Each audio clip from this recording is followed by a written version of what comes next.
Hey everyone, it's Amanda, aka Odd Lasdo. This is just a little heads up that pre-orders for the Madoka Magicast buttons will be closing on July 5th, which is the week after this is being posted. I think about a week after. So if you want a Madoka Magicast pin, especially one without the name of the show on it, you should go pre-order that now, because from thereafter we'll only be ordering pins with the name of the show on it, and they'll be for Patreon subscribers. So get on that if you're interested, if you haven't got one yet. And thank you to everyone who will or has already bought a pin to help support the show. We love you and you're great.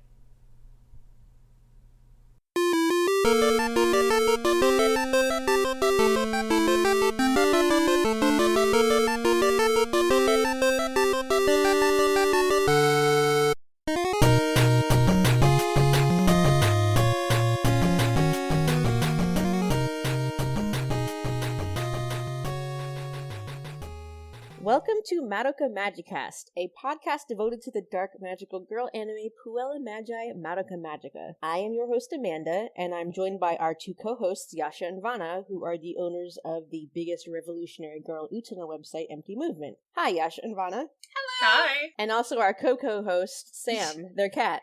Who will naturally not yell right now because we want him to. He meowed and meowed leading up to this, and now he's silent. Now he's quiet. Anyway, they have never seen Madoka Magica before. I have. We're watching it together. And on this podcast, we talk about the things that we love and don't love about the show. Today, we are watching episode 11, the second to last episode.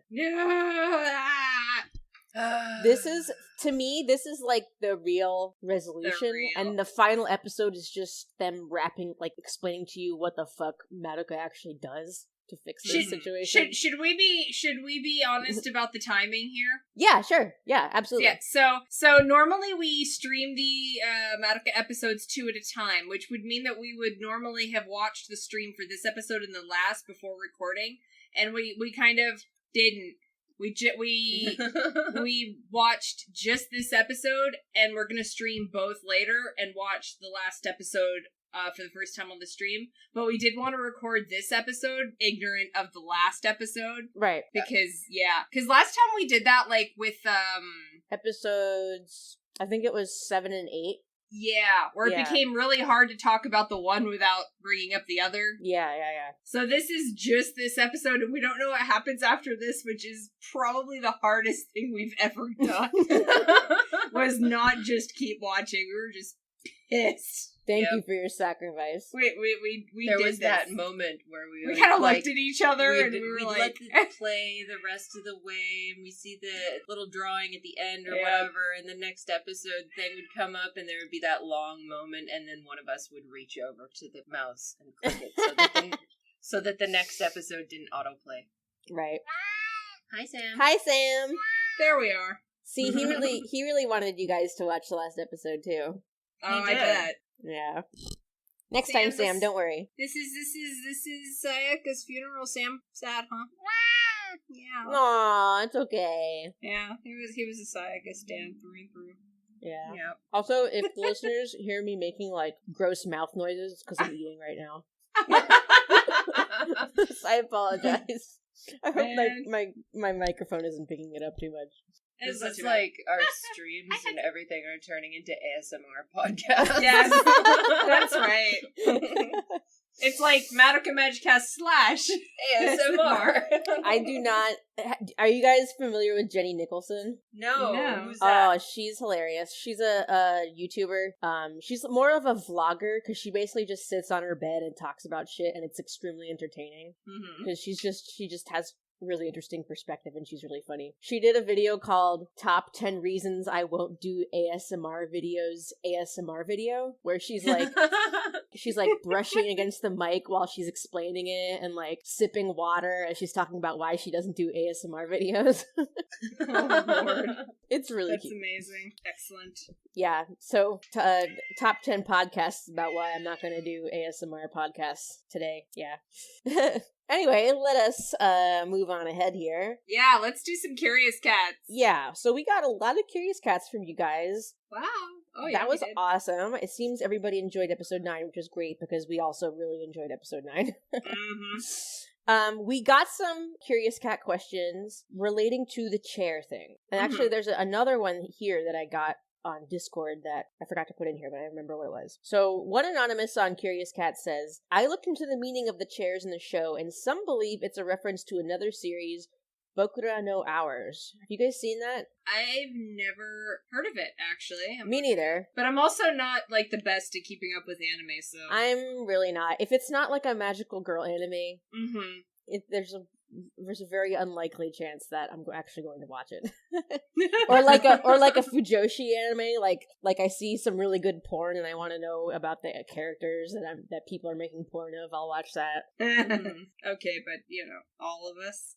Yeah. I'm, like, kind of glancing at, like, I just, like, looked it up on, Google image search, and it looks kind of like I'm getting, like, some Ava vibes from it. It looks very, like it does cinematography to be cinematography. There's a but I see what they mean by the chairs chairs. thing? There's, yeah. Here, look. You're right. Yeah, there's, like, shots where every kid is on a different chair because they're playing these... So well, yeah, I could see that. Another Anon chimed in with a lot of information, but without telling us the name of the show. This Anon said, listening to episode 9 made me curious about the chairs. Apparently there's a series from the mid-aughts, mid-aughts, that featured children being unwittingly pitted against other children in a war by a white mascot-type alien to harvest energy from the humans. This series used empty chairs to represent giving up one's life for the privilege of participating in the fight. The series premise seems to have a lot of high-level similarities to Madoka. Yeah, so they didn't say what show they were talking about, but maybe it's definitely this. Yeah. Like, just from a cursory Google, that's definitely the show they're talking about. Yeah. That makes me kind of curious. I've never heard of it. Which, I mean, like, I would imagine I would have at least heard of it, because it did come out kind of when I was still I've never heard of anime, this one either. But yeah, no, I can definitely see where they're getting that. This show in and of itself looks like it was trying to be Ava at times, to be honest. Potentially. Yeah, potentially. I see a giant robot. Yeah, and the giant robot is very Ava. Not that there's anything wrong with that. Hell no, I fucking love the mech designs in Ava. They are. The characters so that's in definitely Ava. possible that's meant as a reference to that show. It very well might be. Honestly, like, I have to admit, I don't feel like I've recognized a whole lot of very explicit references to other things in Madoka. Thematic stuff, absolutely. So, like, I could see this being, like, the kind of reference they made where it's sort of a reference, but not really a super, like, shot-for-shot kind of explicit reference. So it wouldn't surprise me at all to see that kind of thing in this, because I definitely see they didn't go for the, West Side Story literal dance sequence Ikuhara reference. Yeah. Stop spoiling it. That's not the spoiler. I know. Actually, the other thing from Discord relating to the chairs, let me save that because it relates to something in the episode later. Okay. We got a Curious Cat question from our producer Panda that says, did you guys know that our boy Gen wrote a Godzilla movie? Please talk about this. This is your editor Panda. I love y'all. What? Is that why? Oh, she messaged us a little while ago, like, hey, what do y'all know about Godzilla? And we're like, sweet fuck all. That guy said he never calls. Yeah. I know absolutely nothing about Godzilla. The only thing I know about Godzilla is you can buy him on Bad Dragon. Oh my god. Gee, thanks. Look. This is the quality content you're here for. I went to you wouldn't see... invite me. I remember that I went to see... You remember the shitty American Godzilla from, like, 2001? Yes, because for some reason it's, like, a cult classic now. It's like, they were very blatantly just trying to cash in on, like, Jurassic Park craze at the time. Yep. Mm-hmm. Yeah. And I went and saw that, and I thought it was awful, and that's pretty much all I know about Godzilla. Yeah, all I know about Godzilla is that one sucked, and What's-His-Ball stopped making the Rebuild movies to go make a Godzilla movie that is apparently actually pretty good. That is, yeah, I don't know. I'd rather have Rebuild, but he probably has no idea how he's going to end that, so... No. And also, I don't imagine, like, any any director gets told, hey, you want to do Godzilla? And goes, no. Like, that's probably such a, like, aw, yeah, I did a Godzilla movie. Yeah, exactly. It's like, you want to come... It's like the Game of Thrones directors, where they're like, guys want to come do Star Wars? And they're like, yeah. Oh, fuck, yeah. What are we going to do for the last season of Game of Thrones? I don't know, just something. It doesn't matter. Let's go do Star Wars. Go put the lamest character in the chair. Yeah.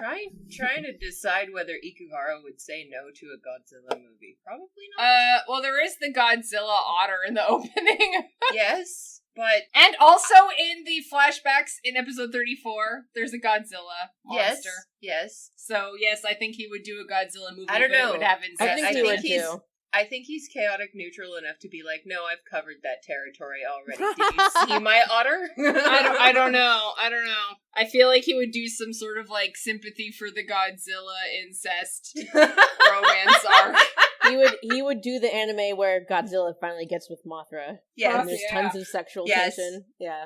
You know what's fun? I don't know anything about Godzilla, except that my brother had, like, a small Godzilla phase when he was, like, 0 years old. and ever since, we've called our mother Mothra.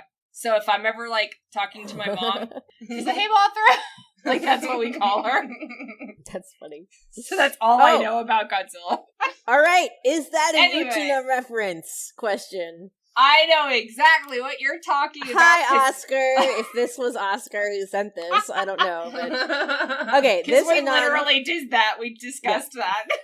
This anonymous says, is there an Utena reference in episode 9? And that's the episode where Kyoko dies. Yep. Your YouTube video at that timestamp shows the blue and red swirly liquid heart shape from Sayaka's labyrinth, containing an image of her with Kyoko. I take this to demonstrate that somewhere in Sayaka's psyche is an awareness of Kyoko and her kindness. But one of the wikis is a side-by-side comparison showing nearly the same imagery in Utena, only in pink and black, and in the form of a rose rather than a heart. I have no idea who those two characters are, having never seen Utena. Oh, this can't be Oscar. There's no way this is Oscar. Having never seen Utena. Yeah, no. What's the reference here, if any? I actually am not familiar with the image that she's talking about. Do you guys know? That's just straight up the two of them on the, like, from the intro, isn't it? Is this the, we're talking about that shot where it's, like, the inky versions of them swirling around together, right? Yeah. The blue and red swirly. The one that we were like, that's some serious Utena energy. Yeah. Yeah, it looks like this person is comparing it to the silhouettes of Utena and Anthe on the rose. Oh, yes. Yeah, here, give me a sec. I can... Like from the opening? Yeah. They're talking about this. Oh. Yep. Oh, okay. Yeah, I mean, maybe. The whole thing where, like, a character is flipped upside down and face-to-face with another character is, like, I know that's not exclusive to Utena. Like, I've seen that kind of image before. I think even they did that with Uranus and Neptune at some point in some production art or something. Mm-hmm. But I think Utena kind of, like, codified it. Yeah. To the point where if you see it, a lot of the time it feels like an Utena reference just from, like, stuff in the periphery. So I do remember when we saw that shot, and I think we even said so on the podcast, it gave us, like, pretty Utena vibes. Mm-hmm. Right. I don't know that it was an explicit reference, but again, if Madoka makes the kind of references to, like, with the chairs where, they're using these chairs, but they're not using them the same way that show did, or for the same reasons, or whatever. In that case, I could see it being a reference or an homage, but it's definitely a lot more subtly done than most things. Yeah. I don't know that I'd say it's a reference, but it's definitely, like, in the same family of imagery. It is. Yeah. It's a little bit evocative of it. Yeah. Yeah. So it's definitely, like, I'm sure he's seen Utena because... fucking of course he has, but I don't know that he went, "Blah, this is deliberately a Utena reference," so much as just took home that way mental back imagery. in episode 1 or 2, you were saying that a specific shot of Mami's gun was a reference to the opening of the movie. Yes, there was a shot. And you know what? If that's the pattern we're with, then I would say it is a reference, but it's a reference by like... It's like a veiled reference. Yeah. Mm-hmm, yeah. It's not even necessarily a deliberate reference so much as I took this imagery home with me. Kind of like how there are shots in Utena and there are things in Utena that make me very sure Ikuhara saw Belladonna of Sadness, but no one shot goes, this is exactly the way it was in Belladonna of Sadness, or this is definitely from Belladonna of Sadness, and yet you watch both and you're like, yeah, Yeah, this definitely happened. Oh, which reminds me, we never did set a date to watch Perfect Blue. I know, we didn't do that. We should do that. Oh, but yeah, all right. in that case, I think, But like, yeah, when that's the kind of reference that it looks like the show makes, where there's some cultural osmosis of relevant pieces of other art that you're seeing here, instead of like boner popping explicit reference kind of stuff with it. Anyway, so yeah, it's a Okay. Nutuna reference. I'm just gonna say everything is a Nutuna reference. That would Like be a I've great. been That would be a saying. great piece of merch for the show. Yeah, everything is a Nutuna Yeah, reference. a button that says, "Is that a Nutuna reference?" Yes. literally, that's like our entire existence at Yeah. this point. Yeah. I would say we are not completely insane about that.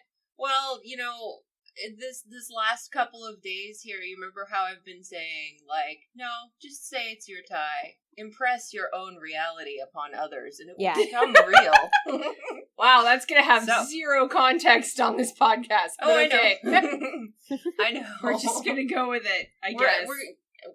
it's more about getting the whole mindset of if you say If something I say is true, something, it's true. other people That- will believe that- it. Therefore, That is the most appropriate approach to take to the topic of a tie. But yes. Oh my god! All right. Anyway. This Anon has to say, episode 10 fun fact. Homura, telling her new classmates about her former school, reveals that of the show's 5 magical girls, 2 of them, or 40%, have a Christian background. Although I doubt Homura still follows her religion the way Kyoko did at her end, Homura has got to be an atheist after episode 10. Shit. I think Homura was an atheist, like, probably as soon as Kyubey showed up. Yeah, and another probably, thing... yeah. Another thing I'd like to mention with that is that there are a lot of private religious schools in Japan, so private middle schools and private high schools, and people will send their kids to them not really because they're Christian, but because it's a really good school and it's prestigious. Mm-hmm. So Well, yeah. an example is Sailor Mars in Sailor Moon goes to a Catholic high school, a private Catholic high school, but if you know anything about Sailor Mars, Isn't she like a shrine maiden? She's a shrine maiden at a Shinto shrine. So she goes to a Catholic school, but it has nothing to do with like. Mm-hmm. It's more about it being exclusive and for rich kids and being very prestigious, and it's not necessarily a religion thing. For Kyoko's definitely Christian, like Yeah. obviously, yeah. Yeah. But Homura, not necessarily, just because she went to a Christian school. Also, she is apparently an orphan, so, like, you know, she doesn't have parents dragging her to church either, or anything. I mean, we never have any mention whatsoever of her family, so I'm just gonna assume that she doesn't have any. Yeah, pretty much, like, Yeah. that or whatever has happened to her has completely devoured anything to do with her family at this point. Mm-hmm. Took precedence. But Okay. yeah, interesting. One more Curious Cat before we get to the end. Listener Hey Boots sent us a Curious Cat question that says... Hi, Jeff! Oh, hi! Since Kyubey revealed that magical girls are basically thermoelectric generators that create power based on the difference between 2 temperatures, my thought is that since becoming a witch releases a large amount of energy, it would behoove him not to reveal how it was possible to go back from witch to girl. Presumably, reversing that transformation would require an equivalent input of energy, thus canceling out the power release that was originally harvested and making the whole thing a waste of his time. Of course, this assumes that magical girls are subject to some sort of conservation of energy that's separate from your standard E=mc² in our universe, that leads to entropy existing. It's also weird that the grief seeds from witches reduce the buildup of whatever instigates a witch transformation in a soul gem. I don't get how it works out, lol. Yeah, I that's actually a good point. I'm not sure what the logic is behind grief seeds taking out the darkness in Okay, the soul gem. the physics of magical girls and Yeah. witches Here we is go. entirely I'm a depressed person, said Gen Urobuchi. because it's completely arbitrary how that works.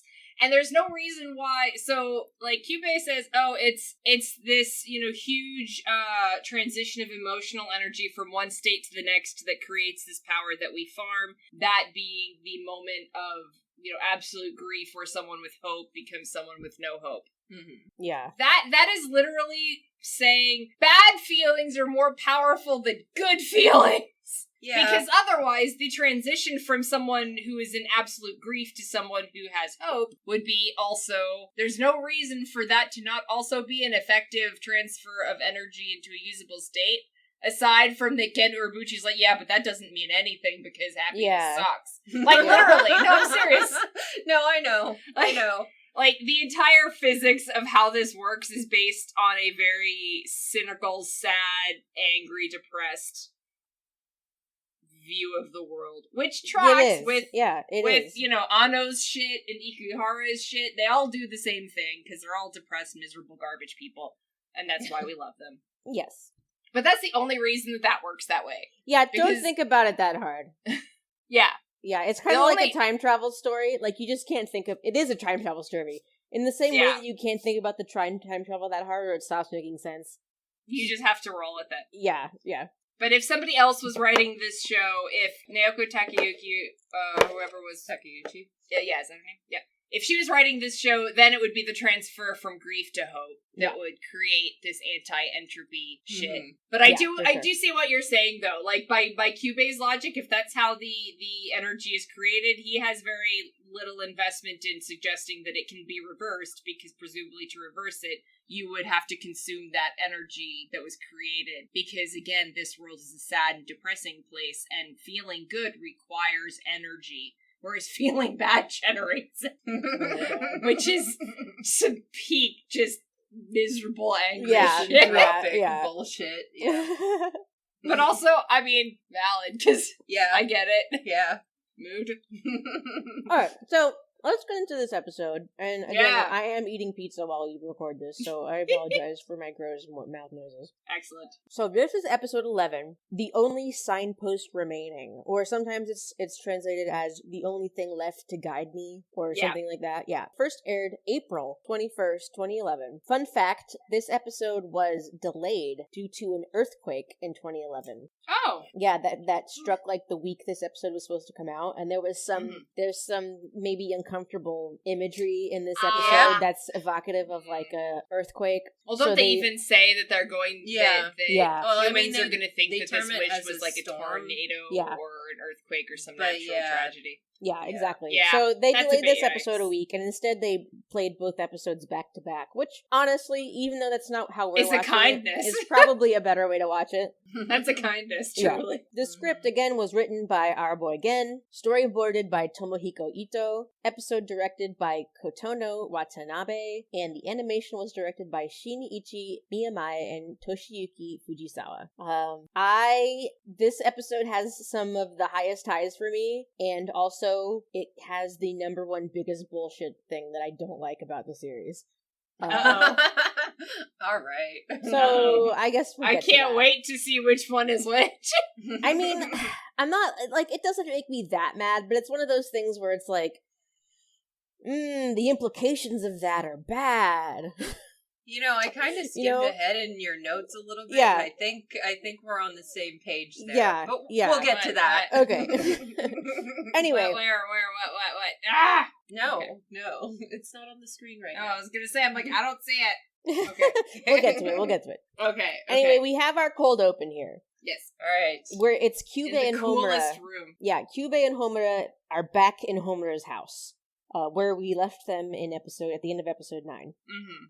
Kyubey has figured out who Homura really is, and he's calling her out here on that he's finally cracked her code. She's basically a time looper, repeating the same month over and over again, trying to get the outcome that she wants. And Kyubey says that this explains why Madoka has so much magic potential. He says that basically a magical girl's potential is based on, in his words, the weight of her karmic destiny, whatever that means. So he says, like, they're usually like an important person or a queen or a politician has this kind of power, but Madoka's just a normal, regular person with a completely normal, happy family. It didn't make any sense for her to have this much potential. And he theorizes that Madoka has all that potential power because Homura kept turning back time. So there are all these different timelines and alternate realities that are completely centered around Madoka. Yeah. So she got tangled more and more in all these various threads of destiny. So and he's like, so it makes sense if this Madoka is where all these timelines converge and all of these destinies are combined. And which is a horrible thought. Like I like it. what must you be thinking if you're Homura right now? Like she mostly keeps it together, but she clearly is not happy about this. Yeah, no. Yeah. No. Yeah. And Kyubey is like such serious creepy energy in this whole sequence. Like seriously, he's being so like, passive aggressive. Yeah, and you know what, like when they're like, oh, Kyubey doesn't have any personality and has no emotions and that's why That's bullshit. And then they frame him the way they do in this. Mm-hmm. Yeah. Like super zoomed in and like high angle and then low angles and all this kind of nonsense, and it's like, I don't care what the script says, the staging is that he's enjoying this. Yep. Yeah. Like, it's very sketch, and like I totally don't buy that he doesn't enjoy this on some level a little bit, but Yeah. Well, I mean, for all his shit talking about how emotion is a mental illness, he seems to have a lot of it. So, hey, you know who else says that emotions are mental illnesses and has all the emotions anyway? Vulcans and Yeah. Jedi. and Jedi. And Jedi. So fuck off with that. Actually, you know what? That's actually kind of a neat parallel, though. Yeah. Because Vulcans and Jedi, they're usually, like, presented as, like, the ultimate good guys. Yeah. Yeah. Where Something to attain. this is, I think, a much more realistic view of what it is like to be an emotionless being. Yeah, probably. Yeah. Me personally, I have a hard time looking at Kyubey without kind of seeing him as like the self-assumed master of logic and reason in the face of people that he disagrees with who are clearly just being emotional. Do you know the kind of dudes I'm Oh, talking hell about? yeah. Oh, yeah, yeah, big totally. time. That's actually kind of what I was getting at. Guys 'cause that dudes think that like they've that zinged you on the idolize internet. fucking Spock and they know nothing about him, Ugh. so... Yeah, Yeah. those are the worst. Well, I hate like, those. it's one of those things where it's like, it's not that you don't have emotions, you're just assuming that your emotions are logical and other people's are not. So you're Yeah. not even looking at your emotions as being emotions, you're just seeing it as Yeah. logic and reason. My emotions are Yeah. well thought out and considered and make sense. Yours are gog shit. Yeah. Yeah. Like, I kind of Oh, wonder okay. if is it maybe a thing where all of the incubators kind of have the same emotional reaction to the same situations? So it's the lack of a difference in emotion that makes them not realize what emotion really is? Like, is it an individuality thing? if I were a bean counter, middle management on Kyubey's planet, deciding who I was going to send out to be incubators on the human world, you know, some middle management drone or whatever, I would definitely send the individuals with the most quote-unquote mental illness, being emotions, to these planets to do this because they will deal the best with humans who have emotions. Even if they're like, well, I don't have emotions. I guess maybe. That's actually, Yeah. I never thought of it that way before. They probably make the best incubators, so Kyubey is probably the closest thing to a quote-unquote mentally ill of his species, or whatever, because that's where I would send those people, would be to the human world, because they're going Maybe, to but do a they little bit better. they also seem to not really trust emotions, so I don't know. Would they Yeah. Would they trust like the quote unquote mentally ill to Well, do I this? mean, do they care? Does it matter? I don't know. The only person Vulcans that's are gonna hurt supposed to humans. be. Vulcans are the same crew, and who do they send to be the ambassador to Earth? Fucking Sarek. Sarek, the guy that likes nothing more than to nut in human women. So, like, I mean, just saying. Episode title right there. The guy who likes nothing more than to nut in human women. Oh, Kyubey. Wow. I don't know. All I of this didn't know is we just had it in literally. confirming for me that when I pinned that fedora on Kyubey, I was right. Yeah, Yeah. no, definitely. You Yeah. are definitely right. Kyubey Yep. is definitely the guy that thinks he's the one that's the... Kyubey is the Redditor boyfriend who thinks that his desire for his girlfriends to give up whatever he wants, whenever he wants, is completely logical Kyubey and has rational. a Yeah. big-tittied anime girl avatar on the internet. All of his accounts are Oh, big-tittied no. anime girls. That's Kyubey. Now I hate Kyubey. It's over for me. It's No, over. but truly, like, honestly, I like flipped when I heard this because I actually really, like, whether you like what the rationale is or not, I actually like that there is an in-world rationale for why Madoka is so powerful that isn't just Yeah. she's Yeah. pure of heart. Yeah, Yeah, I pure of completely heart. agree, because it raises the stakes so much at that point. It does. Because Mhm. Homer realizes that the more she does this, the worse it's just going to get. It's not going to Mhm. get easier. It's just going to get worse and worse. Yep. You know, And, like, on some level, that's something she should have noticed already, but, like they explained, she can't, because if she notices it, she's just going to fall into being a witch. But she should have noticed by now that each iteration seems to get worse and worse and worse. Madoka becomes less and less the person she saved in the first place. Like, she becomes more withdrawn, things like that. Like, it's clearly a pattern that should have been observable already, but this just sort of solidifies it and forces her to She deal has with a it. vested interest in not noticing it. Exactly. Yeah, And now she can't not notice it anymore. So I really liked that. And it does feel like it's more understandable than just because she's a good person. Yeah. Because that requires that you kind of, like, hand wave and agree that she's a good person. Which I Whereas guess here, all you have to you agree know. with is that Homura thinks she's a good person, Yes. and thus caused this chain of events. Which is kind of a neat play on it anyway. Like, Yeah. what makes you a good person to some extent is always going to be how much everyone agrees you're a good person. Yeah. That's So, very like, Evangelion of you. Oh yeah, it is. Yeah. Well, I like Evangelion, so Oh, that's true. sometimes it fucks up and does a good thing.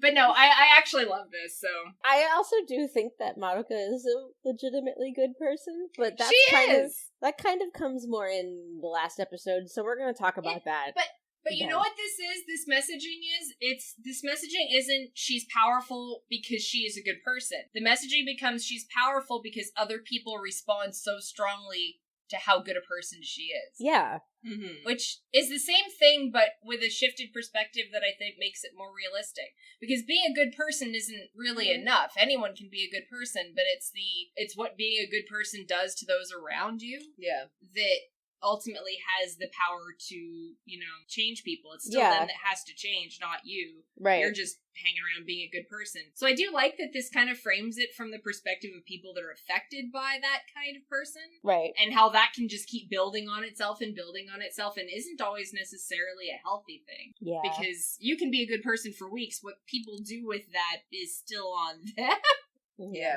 So I loved this. That's why, like, you were like, oh, something really pissed me off. I'm like, I hope it's not that part. No, definitely not. Definitely not that part. Definitely not that. No, it's something I bitched about too. It's something. Okay. She knows what it is because I only bitched about like one thing. Yeah. It's just like my. But yeah. Anyway, we're gonna get to that. Yeah. Yeah. Happy with that. Good job. Thank you. Okay, so then we start in at Sayaka's funeral, and Sam is thankfully asleep right now because otherwise he would be Who crying. wants to miss it? Aww. Yep. So they finally just discovered her body at the hotel. They don't know whether it was a crime or whether it was a suicide or. I feel like saying it was found at a hotel is pretty damning suspicious. as far as implications. Yeah, but there's probably no evidence of anybody doing anything to her. Madoka's mom drops some salt on Madoka's shoulder as she comes home, and apparently this is a custom when coming home from a funeral. It's meant to scare off spirits. Yeah. Weren't you saying something about how almost every... Well, when I saw that, I'm like, oh yeah, that's kind of like some shit Sicilians do. And like now that I'm thinking of it, like salt tends to appear pretty to prominently serve this in function almost like every... fucking everywhere. Yeah. Yeah. And I guess because it's a preservative. Yeah, that's So you exactly think what of I it- was about to say. Yeah. So yeah, but I did like that because like I immediately identified it as something that like would be in my culture, and I'm like, yeah, I bet it's basically the same shit everywhere. Yeah. And then I kind of like just did a quick Google. I'm like, yeah, that's basically always what salt is used for.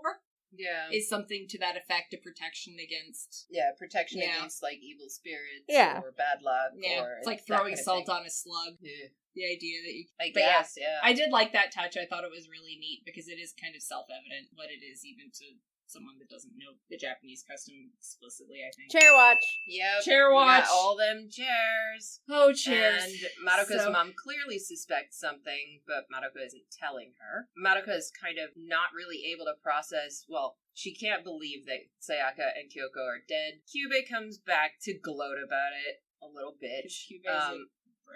Yeah. She's Whoa! still angry with him because he's acting like their deaths don't matter, and he starts He's gonna doing go off that. on some Redditor shit right here. Yeah. Yeah. Some Redditor shit. Yeah, the whole, I don't know, honestly, just before we get into the whole thing, the argument about livestock and all of that just reminds me about so many arguments I've seen online about veganism, and I have nothing against veganism and all that, like, but it just, like, the tone of it really reminds me of that kind of thing, where it's like somebody trying to prove that their way of thinking is extremely much more right and logical. And All he's missing is glasses to push up his nose. Yeah. literally. Like, I could see them inside, though. They're inside. Yes, his glasses are on his heart. Yeah. Yes. By the way, we've already gotten, like, 2 shots of characters' thighs in this episode. Okay. I actually hadn't noticed. Yeah, I And hadn't one of- either. And one of them is thighs closing. Nice. She's kind of balling up She is. into a fetal position, like she's horrified. Yeah, like, I'm not getting, like, but... With all of the strong ties that this has with femininity, Yeah. what it means to be Yeah. female, becoming a woman, Yeah. the way that it frames That's the what I'm soul getting at, gems, is yeah.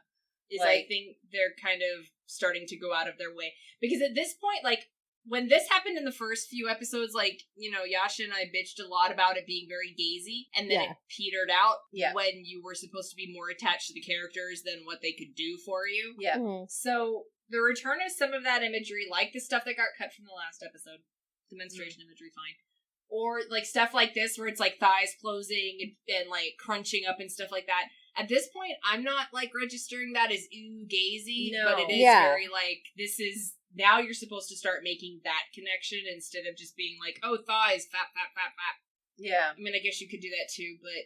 Yeah, I mean, And at this point in the show, I'm not even looking for that kind of stuff anymore. No. You know? No, that's why, like, when I saw it, I was like, at this point, I feel like it's registering way more as, like, about growing up and maturity, and all that tends to get thrown for female characters onto. There's a really strong stuff. thread through this, though, of women's expected reactions and their actual reactions to the way that men treat them. So it's I'm still kind of trying to put this thought together because there's a lot that goes into it. Mm-hmm.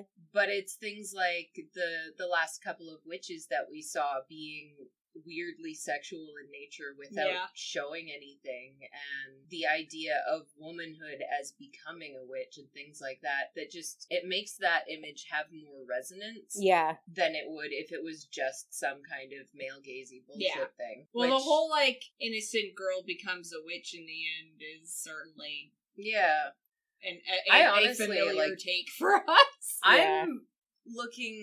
I'm really looking forward to the series being over so that I can kind of organize my thoughts on the whole, like, what the subtext is of women, well, of girls becoming witches, and that being a bad thing, but also kind of a good thing. Maybe we should terms have of- an entire episode after episode 12 of us just unpacking all of this. Just unpacking. Yeah. I just unpacked there's a lot garbage, there. and I just don't like it. Yeah. I'm having a garbage moment. Okay, spew it. Right, so Give if me the this, garbage. if this show, so we're talking about, you know, innocent girls becoming jaded, or hitting menstruation, or having sex, or whatever fucking Marker of marker adulthood that makes them into witches in the end, in some like mental capacity, whatever that symbol is. So we're going to get a resolution to this show of some kind that, from what I understand, breaks that system. But having that system already set as the metaphor for the show, the fact that we went back and now have multiple, like, mobile app games and stuff about making magical girls, Mm-hmm. knowing what their fate is, but wanting to play with them as they are like this now. Mm-hmm. Good. Yeah, Thanks. that's garbage. Thanks. Oh, I hate yeah. it. I'm okay. Like, let's put a pin in that conversation. Okay. We're gonna come Yeah. back to that. Yeah. I feel like we're going to come back to that conversation for Rebellion. Yeah, But- we are. We definitely are. We definitely are. So yeah, anyway. So yeah, Kyubey is explaining. Yep. Yeah. That Kyubey humans are is- just like livestock, but to him. Yeah.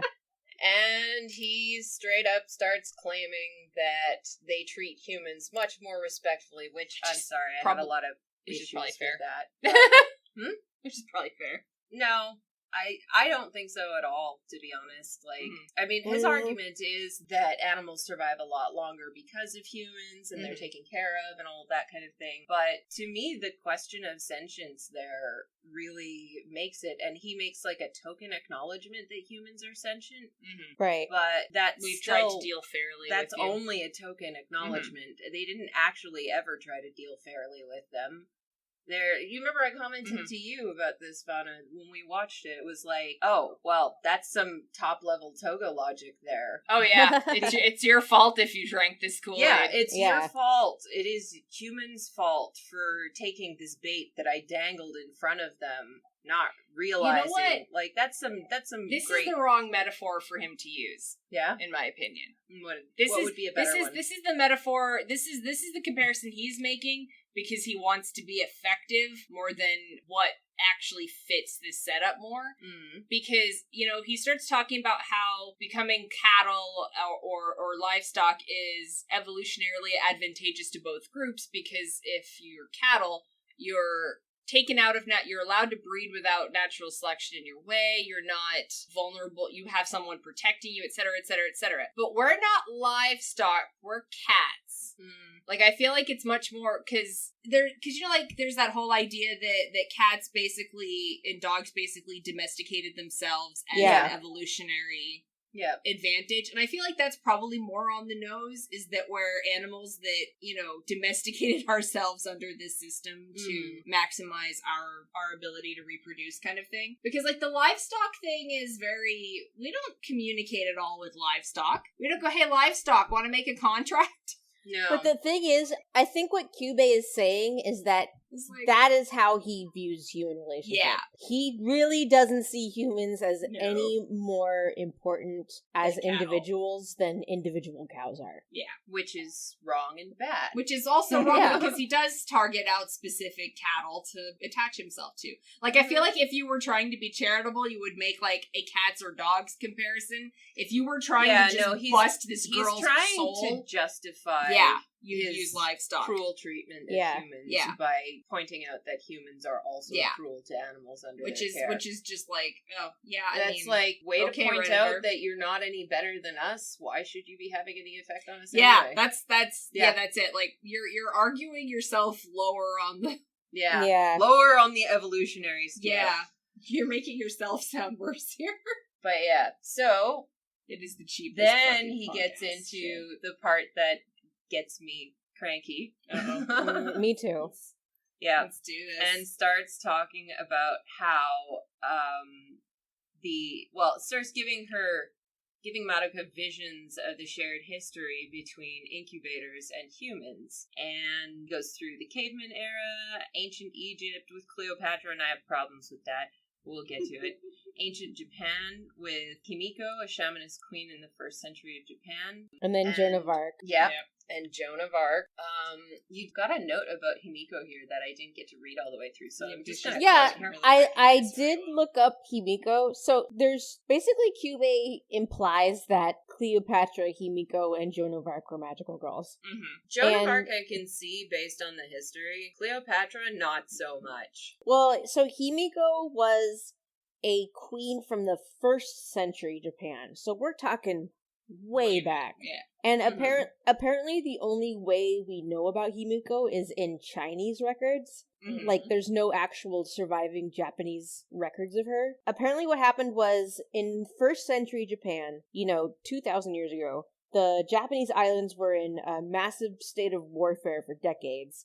And then, basically it's a Joan of Arc kind of story, where, a woman named Himiko appeared, and she stayed unmarried, and she's associated with magic and sorcery, and she became queen, and somehow she stopped all the warfare. Like, we know very little about this situation, really. Mm-hmm. And she had thousands of servants who were all female, and she rarely was seen in public, and she had one male servant who acted as a intermediary, went to, like, transfer messages. So she was very secretive. Mm-hmm. Apparently what happened was that when she died, all of the stability fell apart, and Mm-hmm. Japan went right back into chaos. So Okay. I think that's what so there's an image of Himiko, and then there's an image of, like, a burning Japanese palaces. Yeah. So Kyubey saying that, like, Cleopatra was a magical girl, but her horrible fate was committing suicide. Himiko was a magical girl, but her bad fate was that she never really actually changed anything in Japan. And then, or same thing with Joan of Arc.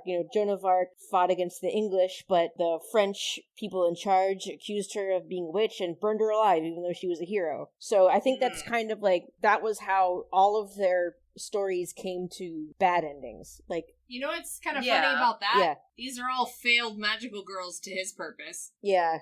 They all died instead of becoming witches. My problem with this is that just by the inclusion of Cleopatra, he breaks This the... is cheap butter shit. Yeah, because she was 39 when she died, okay? Yeah. Yeah, she was. Like, yeah, that's kind of nitpicky, but it still kind of breaks the whole structure of, like, the whole idea of magical girls becoming witches instead of women kind of thing, because clearly at least one of them managed to keep her hope right up until she was in her 40s. In this dumpster fire of a Redditor discussing his Redditing, the implication here is that no female has ever gained power without Kyubey's endorsement, and Kyubey is There's acting as that. a male in this situation. Yes. Yeah. There is also that. So there's also that to hate. And that's what if I have any criticism of this show, it's that.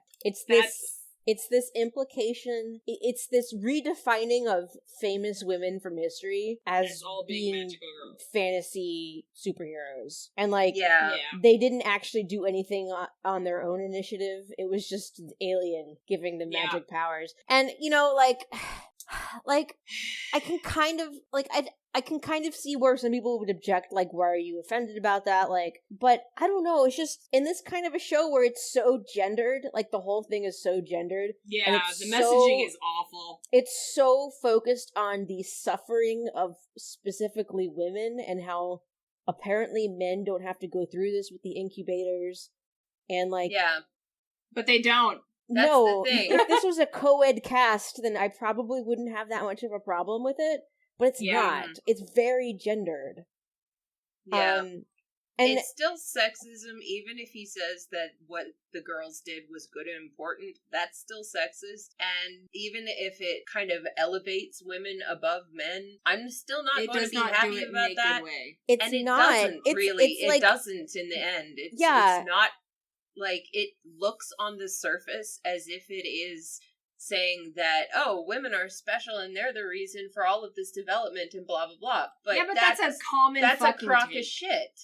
That's like a common take, though. I know, Like, but it's still a crock of It shit, is. and it's still sexist. Even if it's saying something, that we're supposed to find nice or flattering, that's still sexist. But you know what? By the same token, and again, Amanda, you can speak to this much better than either of us can. Is this not the end stage of a presumption that basically underlies all magical girl stories? Yeah, so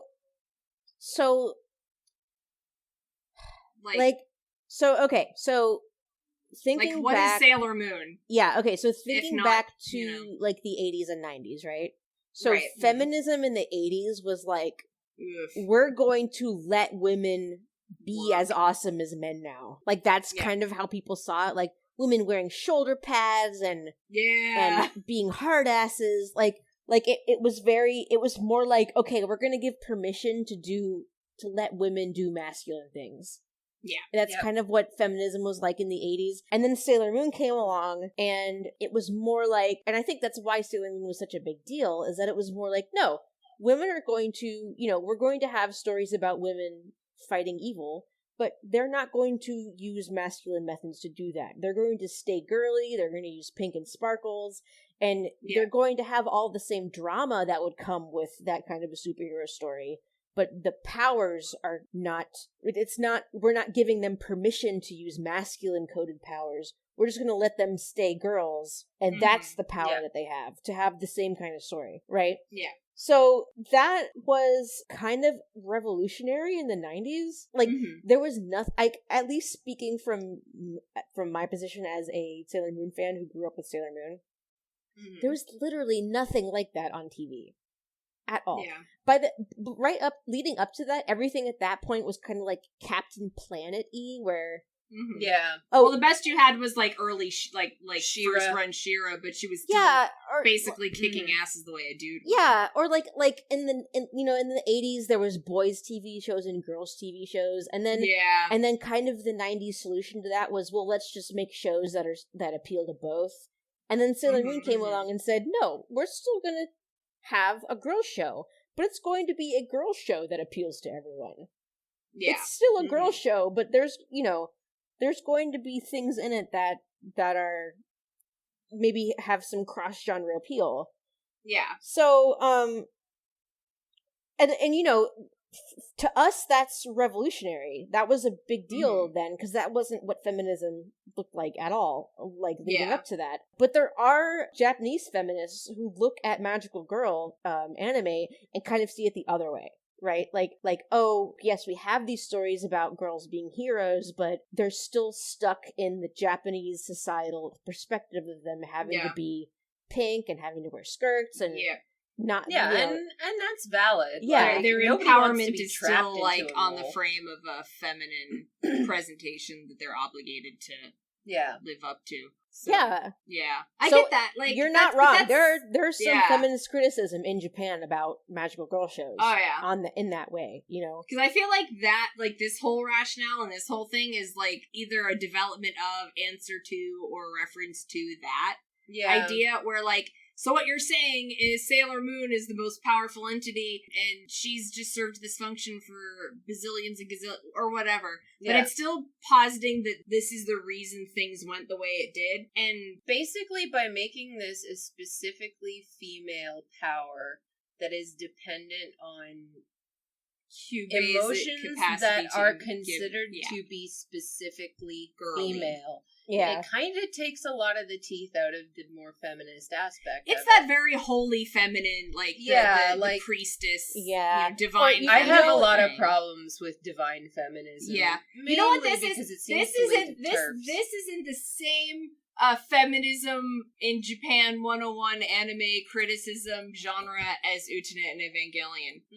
Except that this one's leaning more toward Evangelion's kind of more pissy interpretation of it. Yeah. Because on one hand, I don't like this, I hate it, and on the other hand, I don't think Gen put this here I think to this be is something he's reacting to. Like, I think this is here to piss you off. Yeah. Because the whole way this sequence is framed, the point that at this point, I believe that Gen's goal was that at this point, the audience surrogate is we are all relating to Madoka at this point, whether we meant to or not. Right. Because this is something that looks on the surface like it should be okay, but it is deeply not okay. Exactly. It isn't. And that's why you have Madoka's reaction to Kyubey as to why this is irrational. And at this point, I don't think you're supposed to be a viewer looking at Madoka as an irrational child. No. You're supposed to be, like, relating to her and rooting for her. You're supposed to be standing there with her going, even if what you're the like fuck a are you gross saying? 5-year-old guy in a basement somewhere.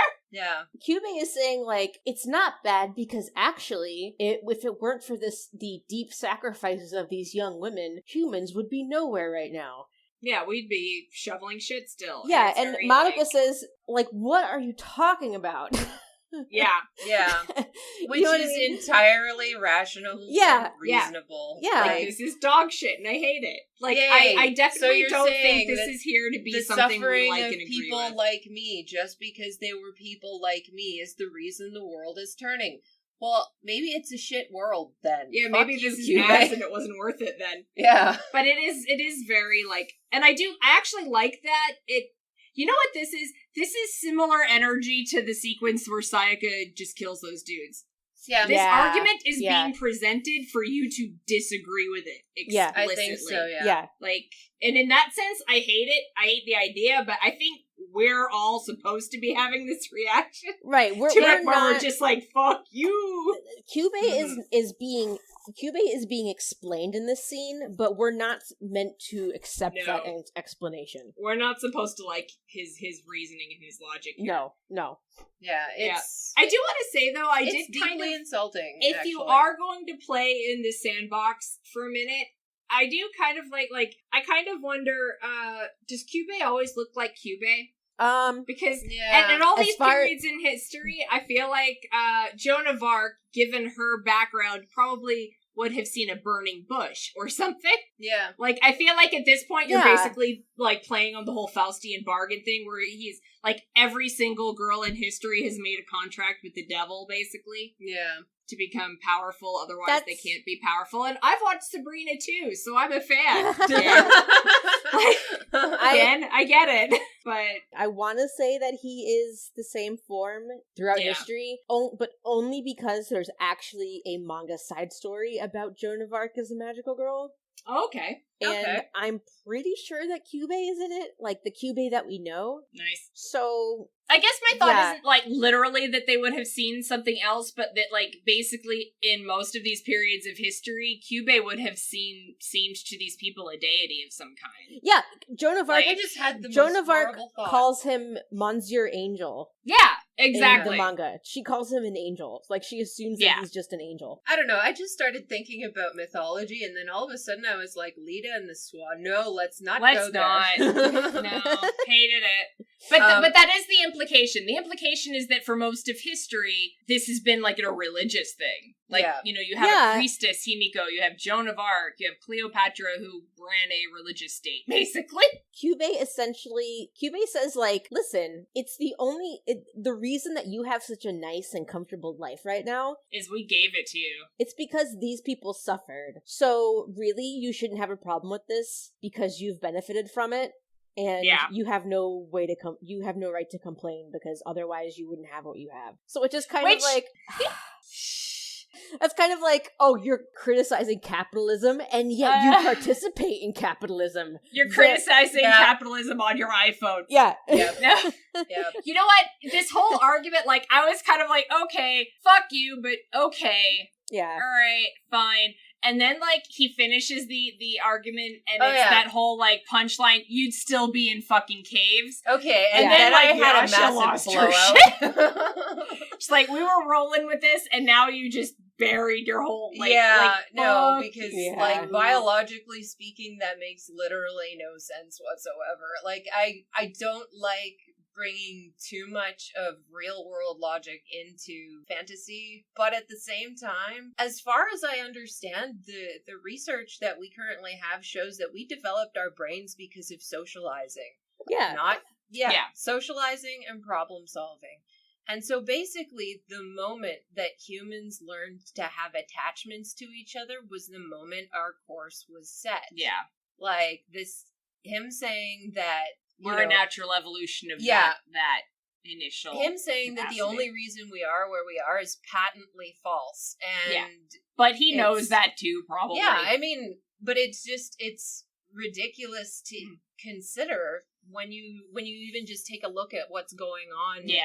Like, in actual humans, it doesn't match at all. And it's basically, if Madoka was 16 instead of 14 and had done a little bit of edgy reading on biology, she'd be like, you're full of shit. She'd be like, excuse me. yeah.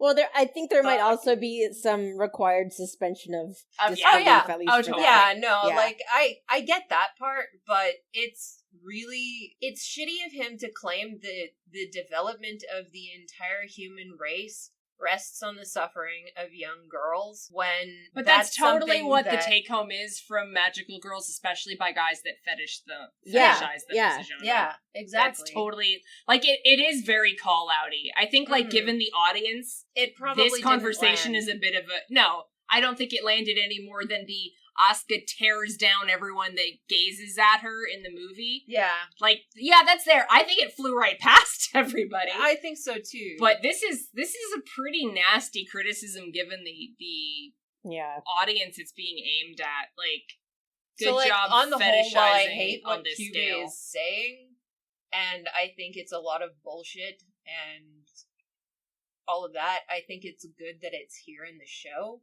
Yeah, it's there to be not agreed with, which is nice. Yeah, But I would rather see it that way, because I once Yeah. had somebody, I have a really good friend of mine who is trans, and Mm-hmm. they recently tried to watch Utena, and they could not get through the first arc, and they said to me, Fair. like, they said to me, like, I don't like how mean people are to Utena about wanting to dress in boys' clothes. And it's like, well, you have to keep watching, Well, don't because worry, you have to keep worrying. You have if you to keep keep watching, watching. someone will support her. yeah, the And point is that they are being mean. Like, Yeah. the point, the show is a condemnation of that kind of attitude. that. So Yeah. it's the kind of thing where, you know, it contains triggering content for the sake of explaining why it's Shooting it wrong. down. Yeah. Yeah. It's not meant to be, you're not meant to agree with all those people criticizing her. So I would rather see it that way. I would rather see it as, like, Kyubey's constructed this system that's premised entirely on gender essentialism and entirely on women are the most convenient to make suffer for the needs of society, so we'll just have them go through all the suffering. Like, I'd rather look at it that way, as it's calling out that kind of thinking than Gen, like, trying to actually Yeah, no, I don't push think that as was a what he legit. was... Yeah. Yeah, no. I don't think that's what he was going for at all, because this show is entirely too self-aware for things like that. Like, I don't know, one of the things that, back when we first started watching the show, one of the whole reasons that you had asked us to come on was because you wanted us to extend the show that little bit of credit that says, okay, it's doing these things for a reason. Yeah, exactly. And that's, I'm gonna keep on extending that credit, because I really do think it does these things for a reason. And even if we disagree on what it's doing or why, I still think that a lot of the show is extremely, extremely purposeful, and a lot of the shots that it uses, like the thigh shots, they're serving a purpose. They're there for a reason. They're not there just to be like, right, oh, this is a thing and you should agree with it. The view under the table, the chair watch, the bridge watch. Yeah. Like, and I'm still gonna say that menstruation and... shot, but there's, like, no wasted space. No, this is tight. This is the show. Entire, like... I feel like I've watched a 30-episode show at this point. I feel like I've been here for, like, 30 episodes. But, I mean, in the beginning, I was kind of extending it that credit as a way to play with the show and play with the assumptions that I was making from it. But every time I've given the show credit, it's rewarded me by showing me that I was on the right track. Yep. Yeah. So, yeah, definitely. I'm still going to extend it that credit now. I do not think that this show is whatsoever endorsing Kyubey's viewpoint. That said, we have also been told that Gen Urobuchi does not see Kyubey as a villain, and I do think that's an interesting thing given this. Yeah. Because I do think this is definitely what you're supposed to not agree with. Kyubey is being presented as the wrong opinion. This is the same shit as is Akio a villain? Yes, but different. Very different. No, they're both representatives of the system. Like, just follow me here. They're both representatives of the system. They're both created by the pressures and demands of their system. They're both doing their best to have a comfortable life and ensure their own existence within that system. That just so happens to mean hurting a lot of other people. Is that justified? In this podcast, someone defending Akio instead of me.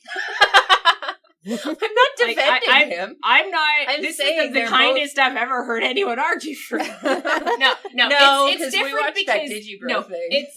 It's different because Akio is always presented to have the worst fucking. Yeah, but that's the show's opinion. Yeah, that's the show's opinion. Whereas this, like, if you just take the characters and look at them in terms of, like, is this somebody who's doing a completely unreasonable act? One of the things that you always say about Akio is that almost everybody would do the exact same fucking thing he does, and nobody likes to hear it. Yeah. And we would do the same thing that Kyubey does if we were in his position. Except Kyubey is at least trying to save the world. Yeah, well, Akio the universe. is He's not trying to save the world. Akio is saving his slice. His gives universe. no And that's fucks where about it the starts rest. to. That's where Akio starts to be more of a is. villain than Yeah. Kyubey is. But it's systems that are not created by people that are impressed on them, that they have to grow within, that they have to use to make their own survival, and the way that these people deal with it. Kyubey being one of them. Kyubey, less villainous, yes, than Akio.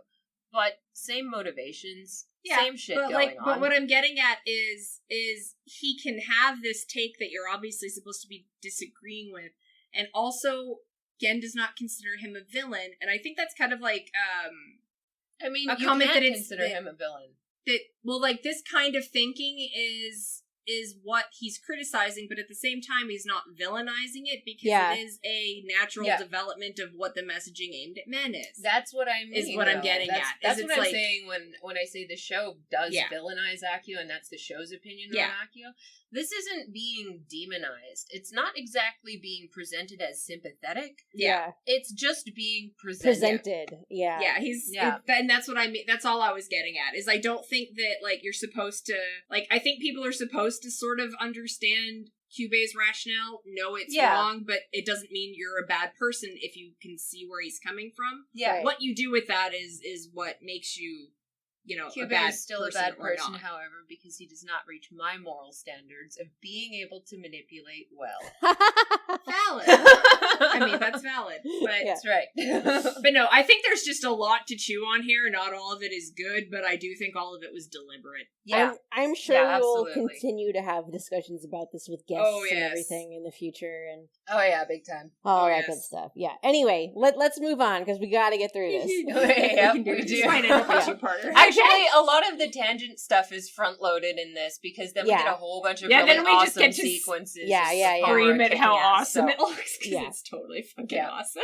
Oh, I love this, I love the Kyubey looming in the background and casting a shadow where he shouldn't be able to. Yeah. Because, literally they show you where the shadows are supposed to be cats, because there's a chair there, and the shadow goes one way. Yeah. And then there's Kyubey. And there's Madoka's shadow you can see because of her hair. Yep. Whereas Kyubey is looming across both of them at exactly the wrong angle. Yeah, at the wrong angle. And has no light source behind him, by the way. Also, why is he so fucking small in this scene? Because a small thing in your life could loom that large. Sometimes he looks a little teenier than usual. Yeah. Yeah. But seriously, every time I see this scene, I just can't get over, why did they draw him so fucking small? Because, normally he's the same size as the other plushie. Yeah. Why, again, it's that thing about extending credit to the show. Okay, if they did this, I'm gonna assume that it wasn't a mistake, but I haven't found a reason for that to be. You know what I mean? Yeah, I don't know, maybe Kyubey is trying to make himself look smaller. Maybe? Why would he... But, to take that a little bit further, so what is his motivation in this scene for making himself look smaller? I'm just yapping, because Vanna would go pee. Yeah, that's fine. I have no idea. Yeah, what would his motivation be? Does he want to seem less threatening? I don't know, it just doesn't, there's nothing that my brain can attach that to, so it keeps on picking at it. Yeah, it's also, I know that we're trying to see if any of this stuff does have meaning, but it might also just be an animation error. It might be.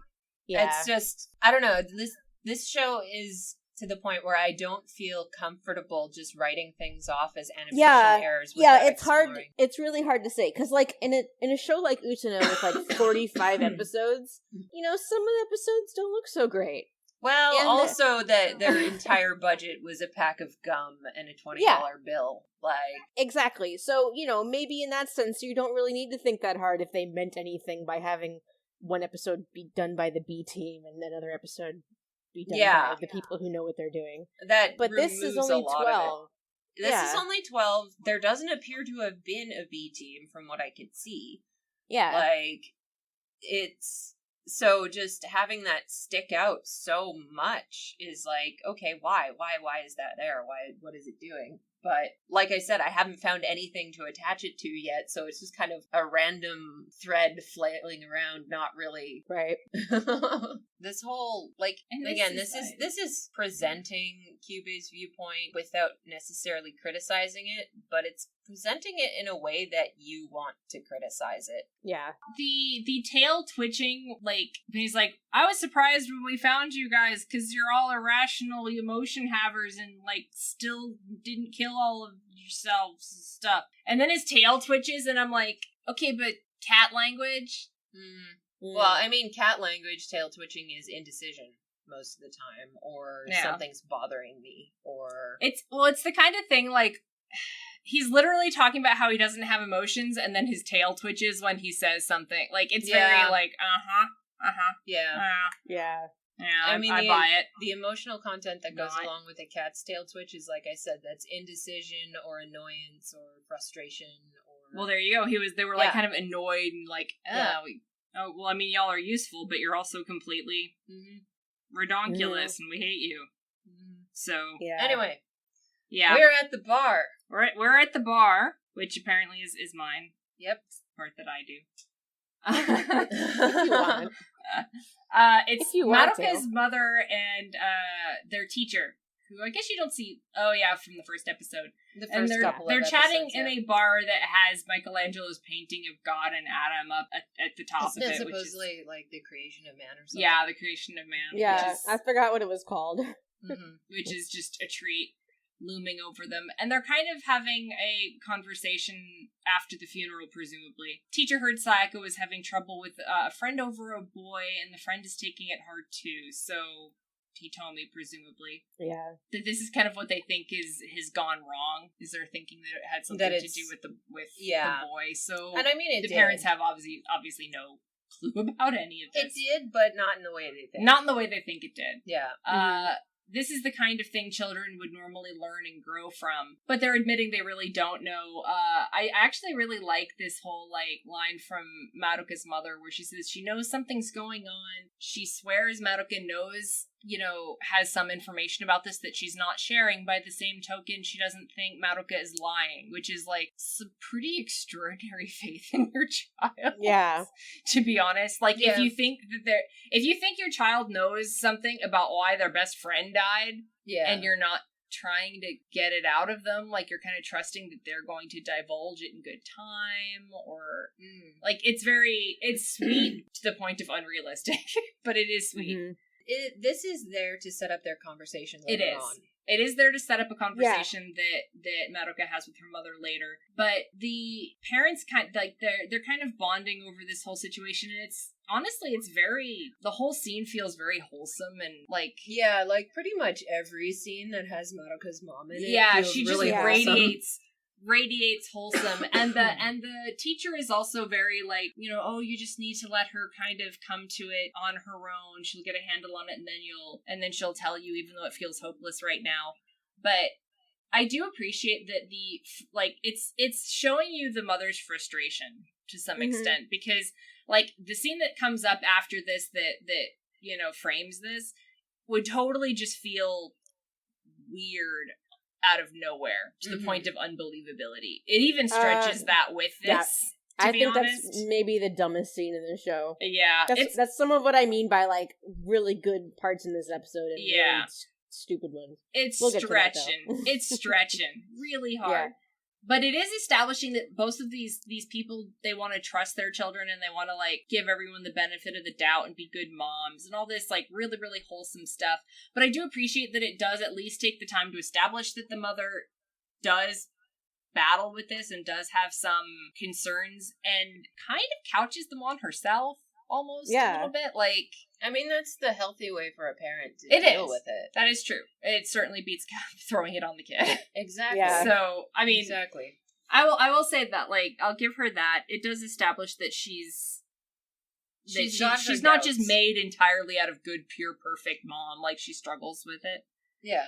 But she ultimately struggles with it in a way that just seems very, like, it does stretch believability. But the scene does try to present that as a decision that she had to get to. Yeah. As unrealistic as the decision is going to be. But so I find this a hard scene to believe because I refuse to believe they're this sober at this point. Like, I mean, Maybe the not. teacher appears to be drinking water. That's true. I don't know. Or some kind of crystal blue martini, maybe. Yeah. Yeah. I think they're drinking. But Yeah. It's just some setup for what you see later. So the next scene is another one of those really good points sandwiched between some stupid stuff. One thing though, I love this scene. Wait, what? the blue and the red. Okay, what about it? So they're talking about Sayaka being dead, right? Yeah. And you have like we're shot. back with the adults. We're back with the adults really, really quick. And like drawn like far back shots of the whole bar. The right side is like super blue and the left side is super, super red. Yeah. And like because the deaths of they don't know Kyoko, but the death of Kyoko as well as Sayaka looms over them. Yeah. Like that's nice. That's I like that kind of nod to like Kyoko's role is there. Because it's kind of also because you have like God and Adam on each side, all that kind of crap. But I like that the lighting is there to bring like Kyoko and Sayaka back to it as like this looming situation that they're trying to deal with, but don't actually have any context for.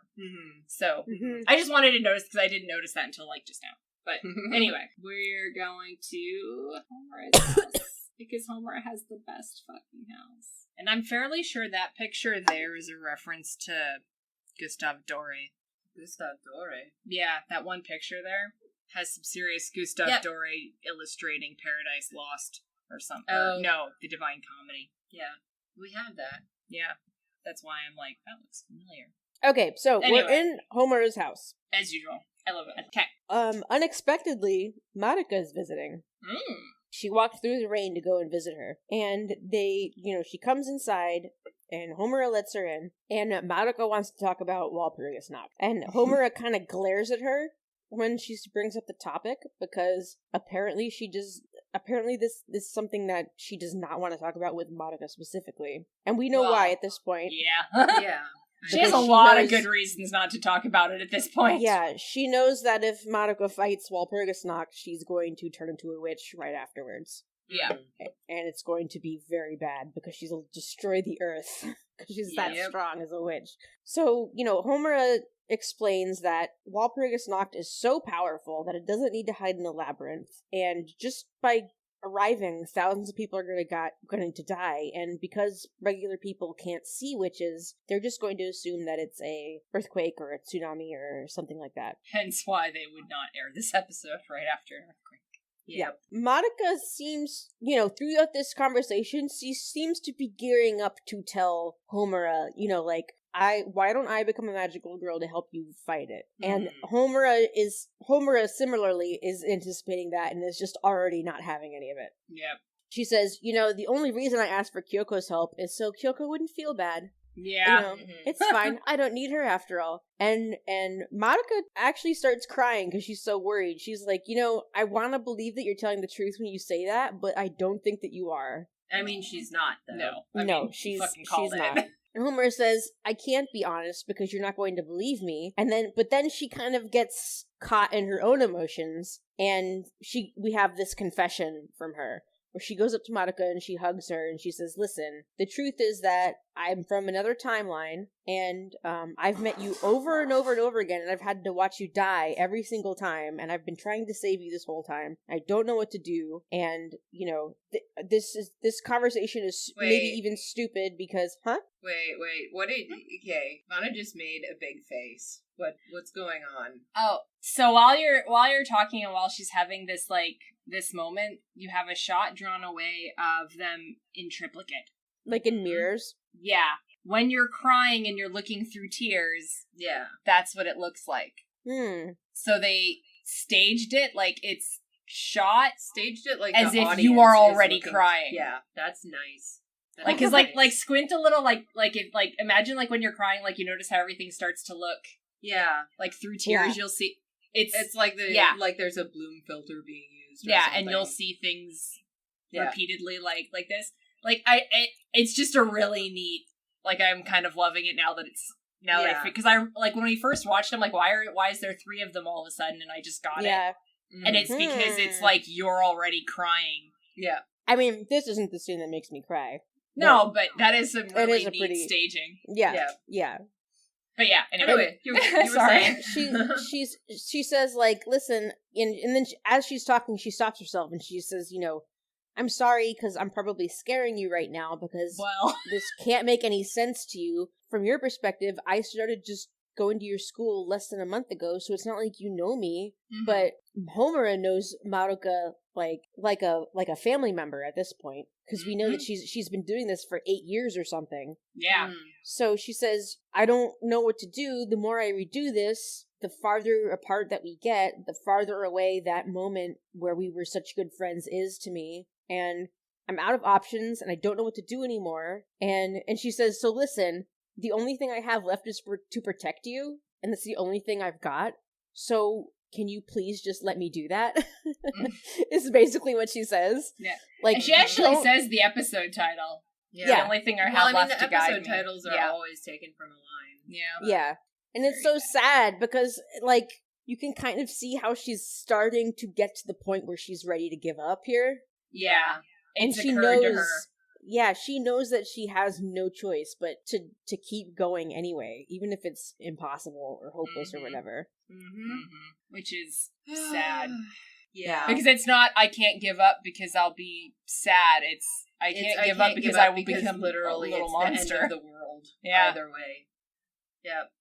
Yeah. So then we have the storm coming in, and the puny humans supercell. have decided that it is a weather supercell, and they're evacuating the city. Homura is alone out by the water, waiting for Walpurgisnacht, and Madoka is in an emergency shelter with her family. They're basically doing it as a hurricane, Yeah. which I like. Yeah. 'cause, Yeah. You know, well, they call them, oh shit, what do they call them in the Pacific? Typhoons? Yes. Typhoons. Yeah, sorry. I'm flirty. Anyway. And we get some cute little, like, yay, we're camping tonight, happy stuff to keep the little brother happy. Because that's what you do with kids. Well, yeah. You don't tell them what's going on. That's good parenting. Yeah. But mist starts to form on the water, and Homura steps out into it, She And- flips her hair Yep. because it's annoying. and she hair flips because it's windy. I love it. it. And I And love this part apparently- so much. It's so cool. Oh god, this. Yeah. When did? Oh fuck. When did Paprika come out? It would have been before this, wouldn't it? Because I I don't know. swear this is a nod to Paprika. Let me check.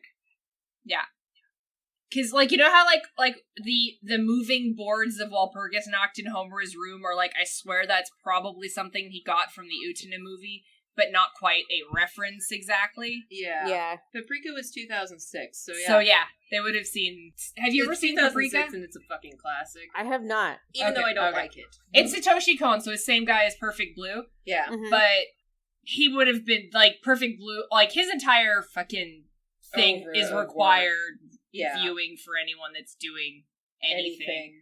And there's a sequence in Paprika that's a dream, like, made real kind of thing, and it's this huge parade, and I swear this is a nod to it. If you ever see the movie, you'll see what I mean. Okay. But this was totally a nod to So Paprika. then we get another one of those little lace curtain things that Yes. I love so much. I don't know why, but I just love the fact that they used lace and doilies and all of that kind of thing. I love how they do this destruction. It's just so fucking metal. Yeah. This sequence is so fucking So- cool. It's so cool. The music is so good, and Yeah. the build up and the countdown and like the way she appears. I And, know. and all the buildings rise up in the far distance as she comes in and starts her destruction. It's so fucking awesome. I love Totally it so have much. I have a confession to make here. This Yeah. is like the dumbest thing ever. But I saw in the song titles, because we have the OSTs for Madoka. and we Oh can yes. listen to them. Oh yes. I we saw do.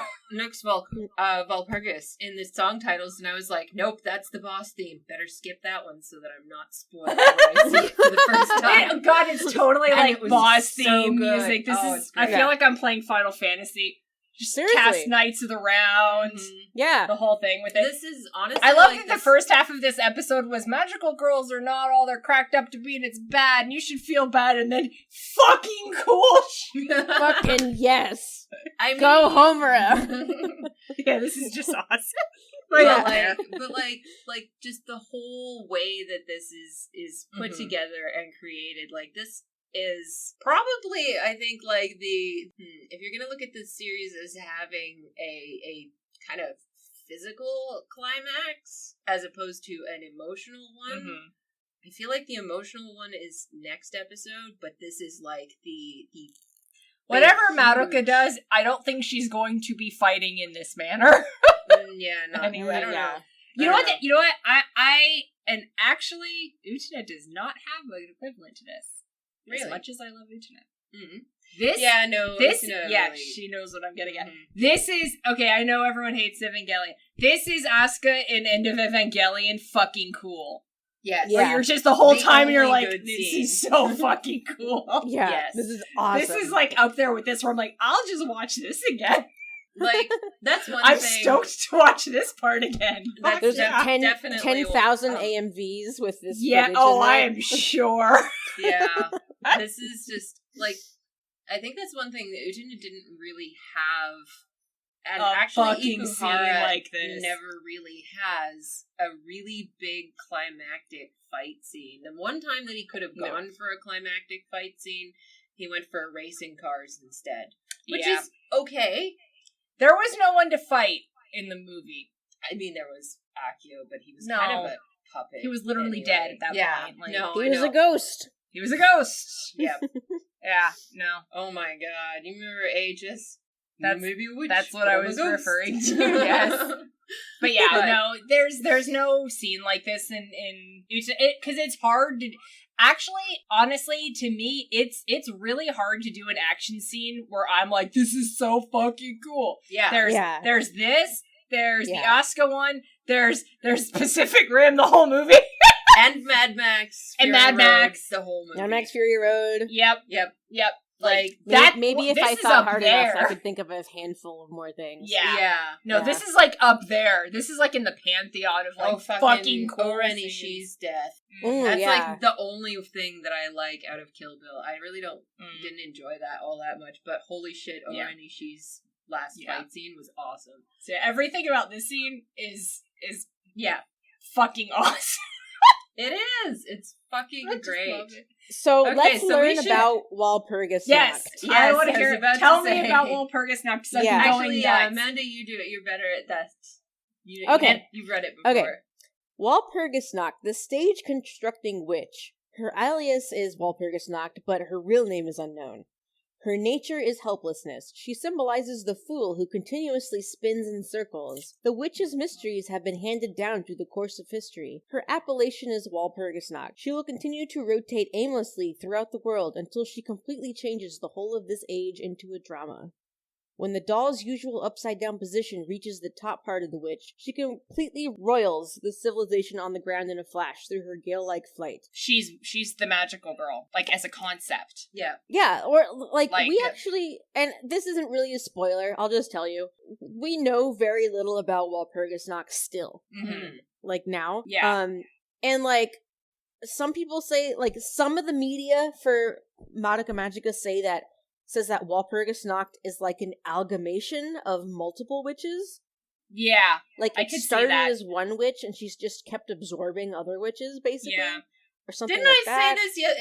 Vanna said something similar, although not exactly the same, and I referred to Walpurgisnacht as a Katamari for witches. Yeah. Well, because, like all of her minions look like they're already witches. Mm-hmm. Like, she's consumed other witches into her. This description is basically the entire... This is the counter, the description of Walpurgisnacht that you just said is the counter argument to Kyubey's speech earlier in the episode. Yeah. They're describing the same thing, but framing it very differently. Mm-hmm. And this is what magical girls actually turn out to be, is this pointless circle of violence and misery that goes nowhere.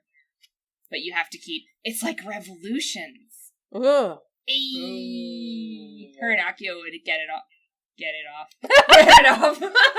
No, they get it on. My new ship, Akio and Walpurgisnacht. There we go. That's a Someone ship. draw his fan art. Oscar. Draw me that. We've been Oh, feeding God. you diligently through this entire podcast. Look, Oscar. I Now have please. my magical girl ability is to get people to draw cursed Akio shit. So this is gonna True. happen. You mark my words now. But yeah, no, like the description is literally what like she's all the magical girls at once. Mm-hmm. Yeah. Yeah. So And I like it's that. interesting because Walpurgisnacht is a festival in Central and Northern Europe that probably has pagan origins, like most Yeah. European Mhm. holidays. But it takes place the night before May Day, so April 30th.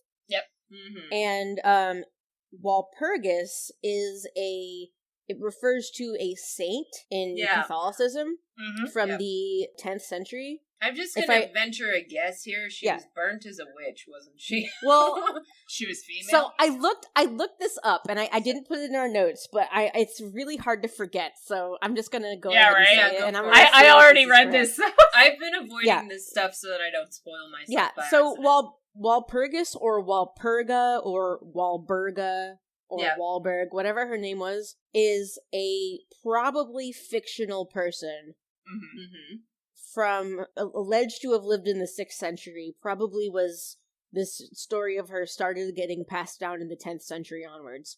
Mhm. She was a princess or the daughter of nobility or something like that, and her father arranged her marriage to someone she did not want to marry, like a bad person. Mhm. So she prayed to God, this is Christian, so she prayed to Jesus/God to do something for her so that she wouldn't have to marry this guy. There might have been something like she wanted to be a nun instead. There could have been some extra, like, pious stuff going on in this story. Mhm. And what happened was she grew a beard. Nice. And All right. her betrothed husband no longer wanted to marry her because she had a beard. All right. Chase And- away inferior males with the Exactly. power of That's your body right. hair. Exactly. Fuck yeah. Exactly.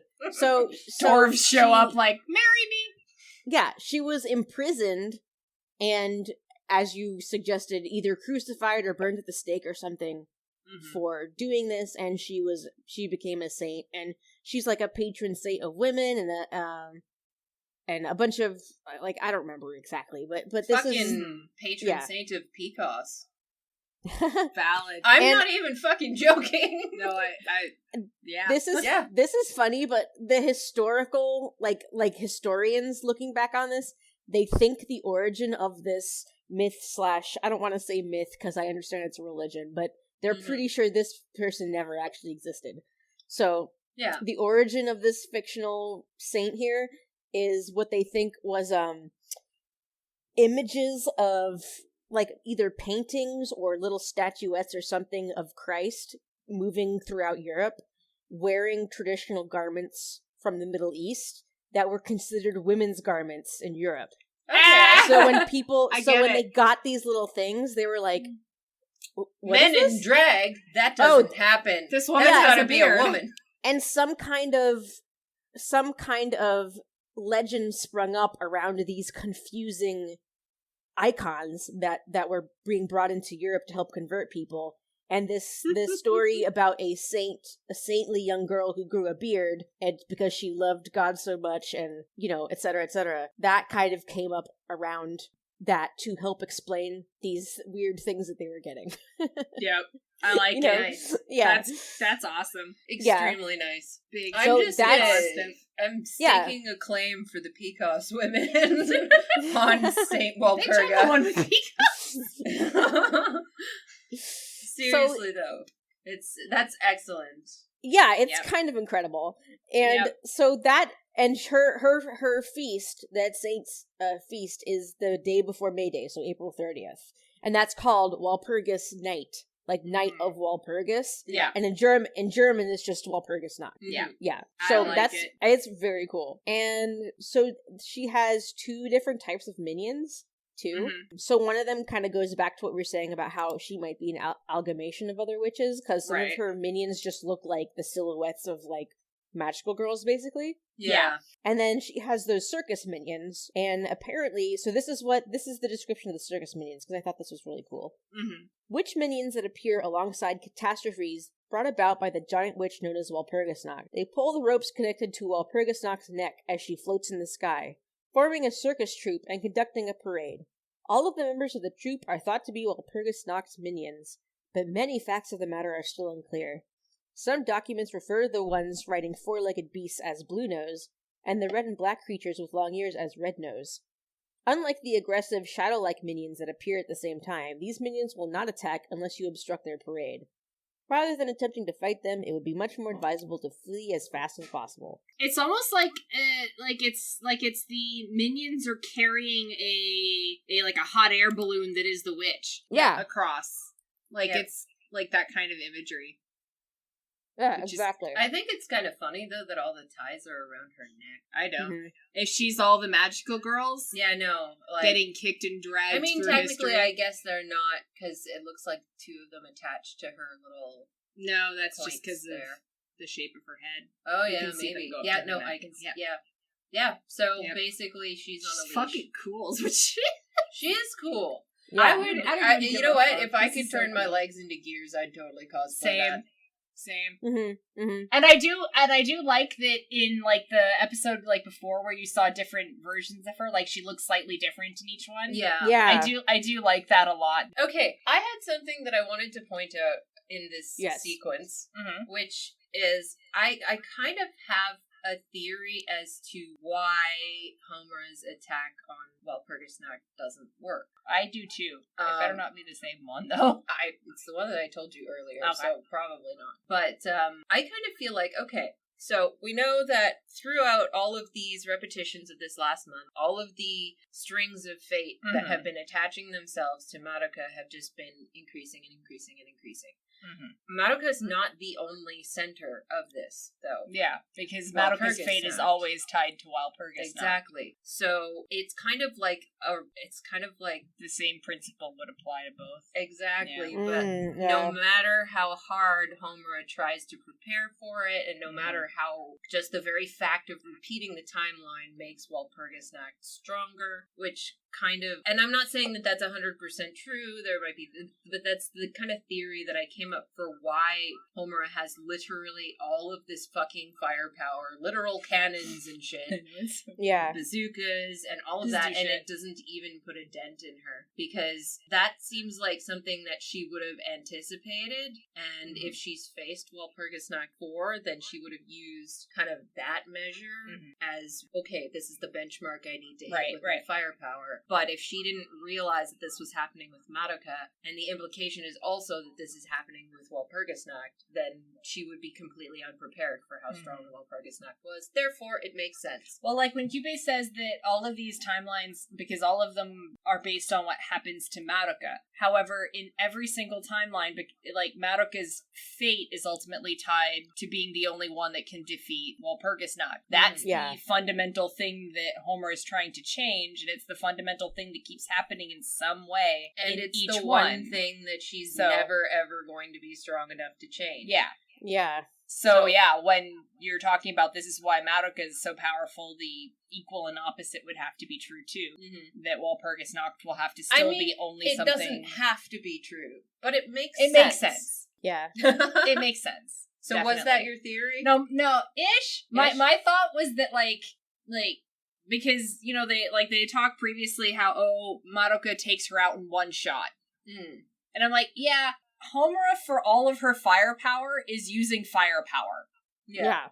Like, ultimately, because of her particular skill being time magic, she still has to use, like, human explosives, and she uses a lot of Right. them. I don't know where she got all of this shit in Japan. It's not like she lives in Alabama and can just go to the gun store. I just kind of assumed that she must have developed some kind of gun magic. Like, There's that I too. mean, that's possible. yeah, like- because mommy does. it doesn't seem like over the course of a month Homura could stockpile all of that, so some of it must carry over.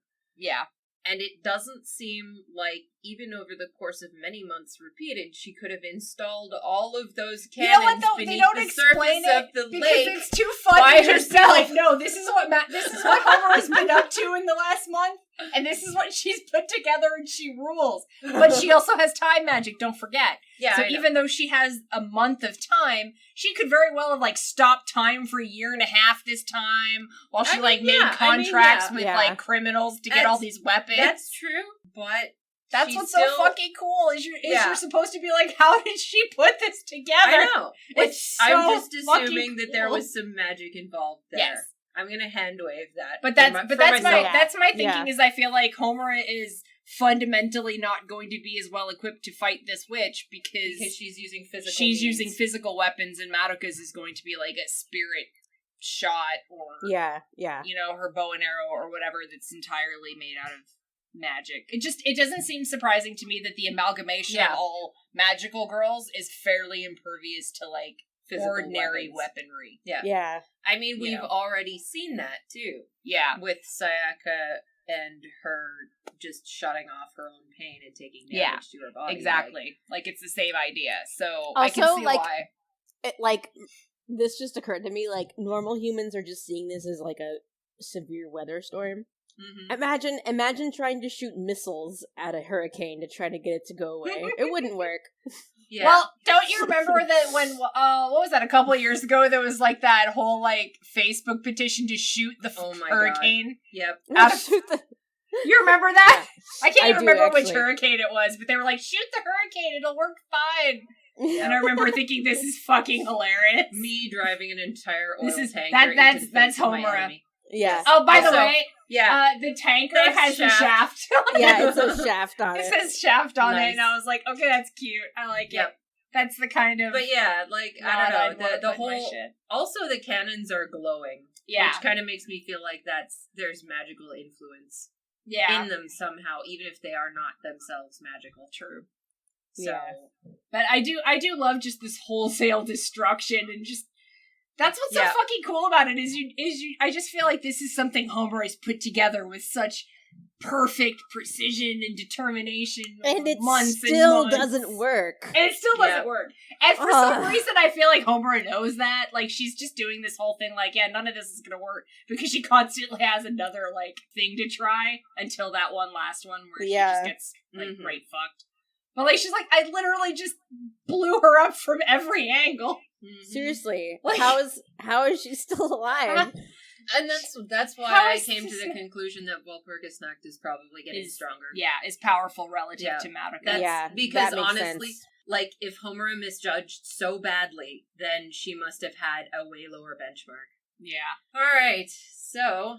I get the dumbest scene. Thanks, I hate it. The dumbest scene in the show. You know what? I'm gonna slightly disagree, but carry on. Okay, so I'm the one who labeled this as the dumbest scene. So maybe before we get into it, I should explain what I mean by that. Yeah. So as we will find out, this is the scene where Madoka's mother lets her go out into a hurricane by herself. Mm-hmm. Yep. For basically no reason. Yep. Mm-hmm. And I don't want to say it's no reason, because it's kind of built up in the previous scene with the teacher, and there's kind of been like a dynamic going on between Madoka and her mom here, where, her mom keeps trying to get Madoka to do her own thing, and she gave her the advice to do the wrong thing sometimes to try to fix things, but at the same time, all of that, even if we just take all of that as true, it's still a scene where a mother lets her 14-year-old daughter go out into a hurricane. Yeah, it really stretches plausibility. You know what this reminds me of? Like, your take on this scene is kind of like my take on Kyubey saying that humans would never have got so far. Yeah. Whereas I'm feeling like I could just kind of hand wave this and it's fine for me.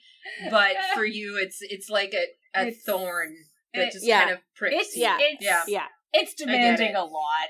It is demanding a lot. It's demanding a lot from the viewer to roll with this. And I'm fine hand waving it, but I understand why you wouldn't be. Like, no, definitely. It just bothers me because I really like stories. One of the reasons I love Madoka Magica so much is because it's written so tightly and its rules are so well defined.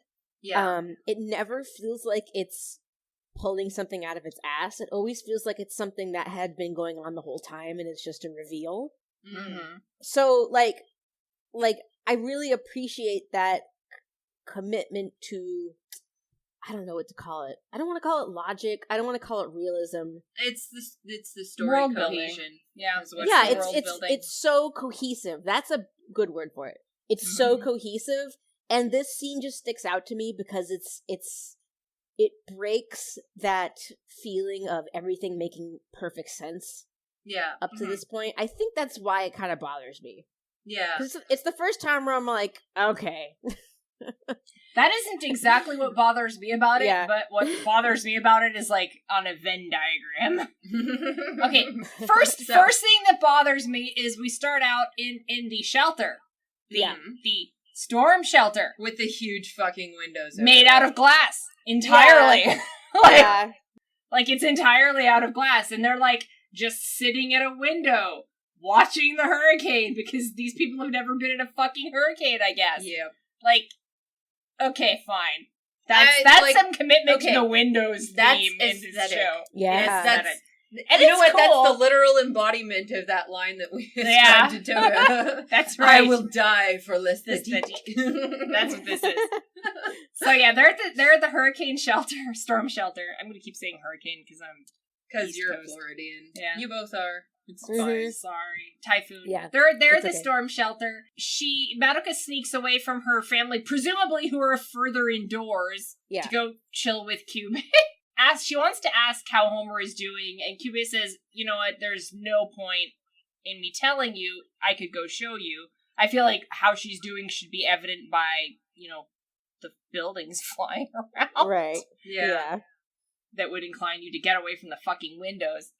But, he offers to, not really offers, but implies she should just go see it herself, and that, if she fucks it up, she'll just reset the timeline again. That's fine. Over and over and over, because she has no choice but to do anything else. And, this puts, to words what's fairly evident earlier, in that, at this point, even if she knows it's pointless, and even if she knows she's not really getting anywhere, she has to keep going, because the moment she realizes all of that, she's just immediately going to become a witch.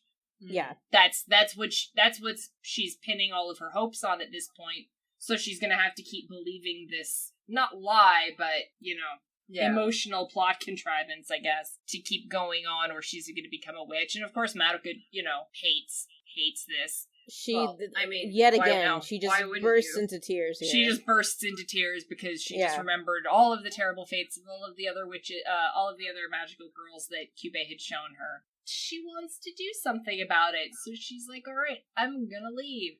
Starts walking down the stairs of this glassy fucking shelter, and her mother stops her at the top of the stairs. Like, hey, how about not running off into the fucking hurricane on your own? Yeah. Where are you going? So Madoka says, I have to save a friend. Mom's like, fucking let the firefighters do it. Jesus Christ, you're a child. Get the fuck in here. Mm-hmm. She slaps her. She slaps her. And, generally not a proponent of violence, but Me neither. I can see why this would be something she would find very frustrating to try to deal with. That her daughter's like, no, I'm gonna walk off into this fucking hurricane for reasons I'm not gonna tell you. Mm-hmm. But she stands still to listen to what Madoka says, and Madoka says, I have to go save a friend, I have to protect her, and it's because I love you all so much that I know I need to do this, but all this really wishy-washy. Yeah. And the mother, actually listens to it and says, fine, but I'm coming with you, and Madoka goes, no, you can't come with me, I'm going to walk out into a fucking hurricane. Yeah. Yeah. And she tries to explain to her mother, oh, you said I'm a good girl and that you've raised me well, you need to...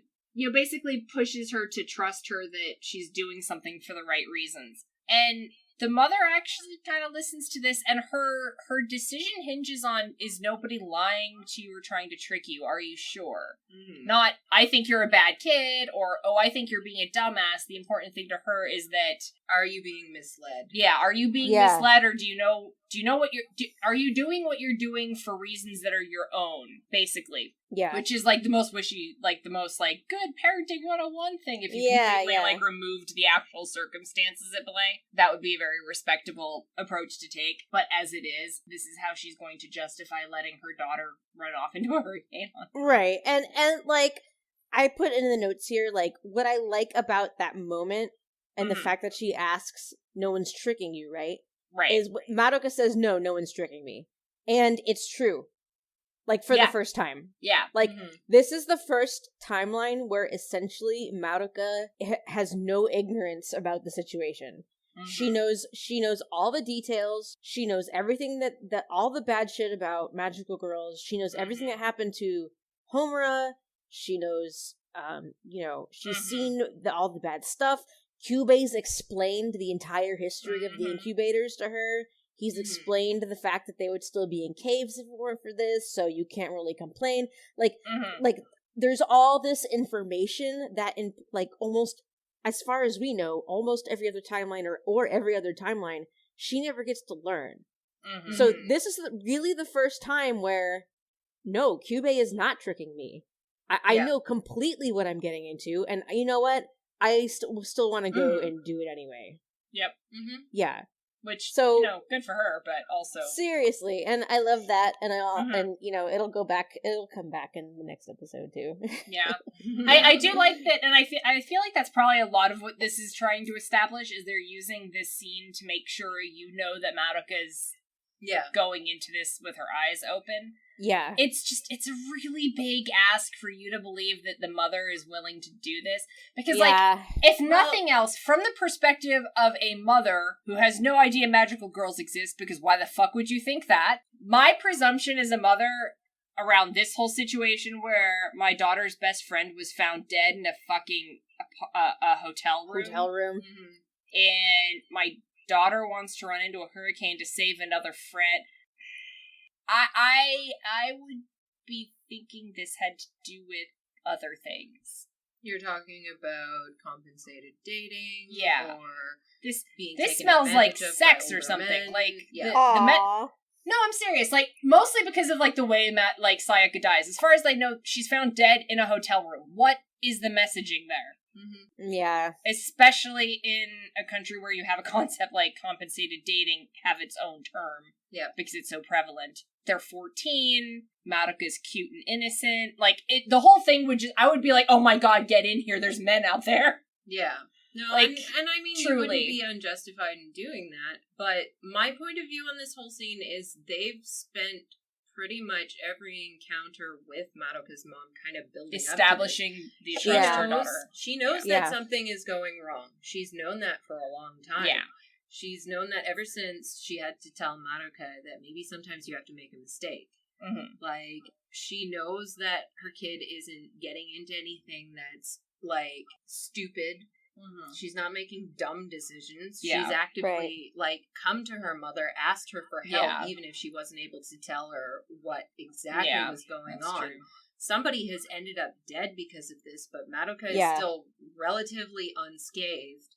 And now she's saying, hey, you need to trust me one last time and believe what I'm saying. Yeah. And I think kind of the takeaway of this is, hey, maybe, you should believe girls sometimes.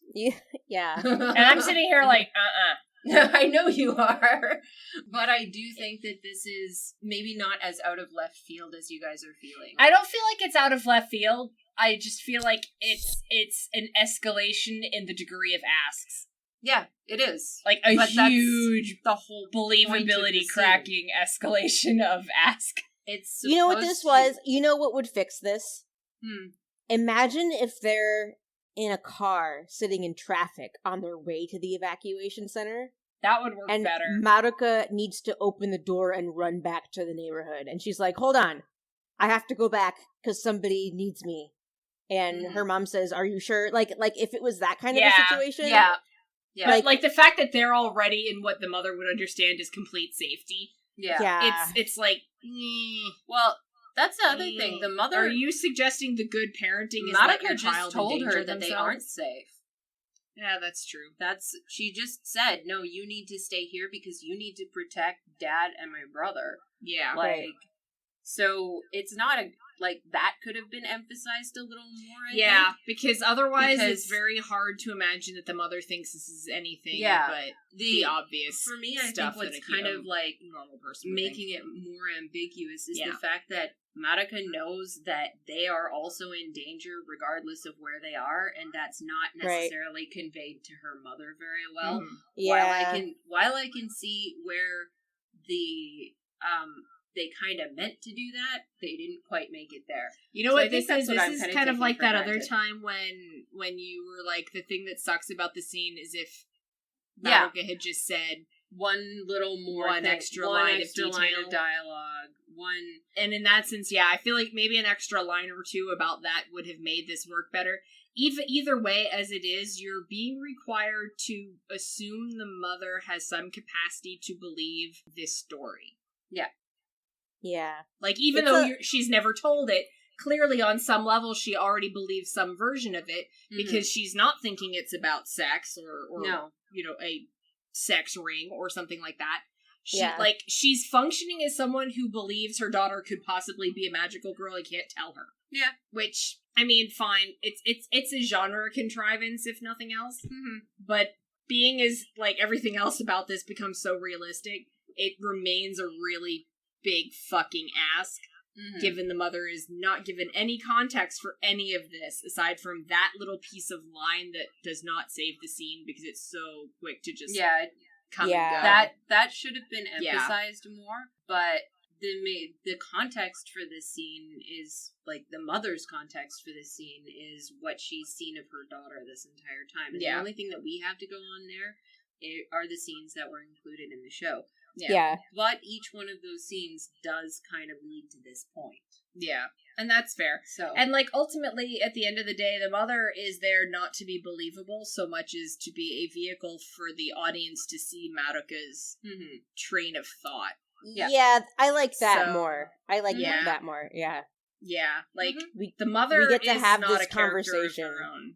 Exactly. Yeah, if the mother didn't exist, then we don't get to see Madoka's point of view. Yeah, there's no easier way than using the mother to demonstrate how Madoka's decision making goes, even from the beginning, because that's how she's used the whole show. Mm-hmm. Yeah, even when it's unrealistic. Madoka bounces these things off of her. Mm-hmm. You know, which is what you're supposed to do. Yeah. So I mean, in that sense, So letting your kid run out and do a hurricane. Yeah. A+, good momming. Yeah, good We're momming. getting closer and closer to our climax here. Yep. Madoka runs out. Mom watches her go. Mom pushes her out. Yeah, we cut back to Walpurgisnacht. She's zooming through the city. Homer is still fighting her and her minions, and she thinks to herself, oh no, I have to stop it before it gets to the evacuation center, because that's where Madoka is. And we get a shot of her shield on her wrist, and the inside where you can see into the shield where the sand is all empty. Of a sudden it's empty.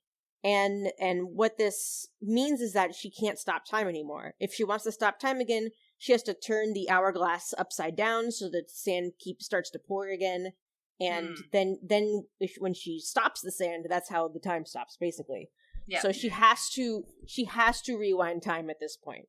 Yeah. And because she can't stop time, she's basically got no magic left. Walpurgisnacht gets her. She's hit really hard, gets thrown back into a building, and we get a shot of her leg being crushed, essentially, under a rock. So she's done. She's been defeated, basically. Yeah. And I like, there's like, they have these shots of Walpurgisnacht where she starts to kind of like fade in and out of view, and it becomes like this big eye, which I like because that's the ending sequence. Yeah. Like, I kind of, like, when I first saw the ending, I'm like, wow, she, like, disappears into an eye. Cool. And I do like that they just followed up with that. Thanks. Yeah, and it kind of sticks with the storm imagery, too, because it's like the eye of the storm, kind of. Exactly. And on top of that, we've got all of the voyeuristic imagery. Yeah. So Homura, this is so sad. She reaches over to her shield. She's about to turn it over and reset time. She's thinking to herself, like, why can't I do this? And then she stops and she says, is there any point to me repeating this? If I go back again, I'm just going to make Madoka's destiny worse. I'm just going to have to do this all over again. I couldn't even do it by myself, throwing everything that I had at her. Everything that I've done has been completely pointless, and everything I've gone through it was all for nothing. And the soul gem on her back of her hand starts to turn black, like she's going to turn into a witch. And she's just kind of like staring at it and crying, like watching it happen. It's horrible. It's awful. It is awful. It is so soul crushing. And just as it starts to completely turn black. Madoka somehow gets there and grabs her hand and says, "No, it's okay." She says, "That's enough. You've done more than enough," is what she tells Homura. Yeah. Mm-hmm. She stands up and she faces Walpurgisnacht, and Kyubey's behind her, and it's pretty obvious what's about to happen here. So Homura says, "No, don't do it," and Madoka says, she has her cute little pure magical girl smile, and she says, "I'm sorry," and then that's the end of the episode. Fuck you. This is so hard. This is hard. Yeah, there's a lot going on in that episode. Yeah, that's a lot to get through, given that, like, I'd say a good third of the episode is her beating the shit out of Walpurgisnacht. Yeah. Yeah. Like, this is another episode that's kind of like 50% exposition. Yeah, but it doesn't feel that other way. 50% is like, bam. Yeah. It's really densely written. Oh yeah. No, this show is definitely a proof of concept for 12 episode run stories.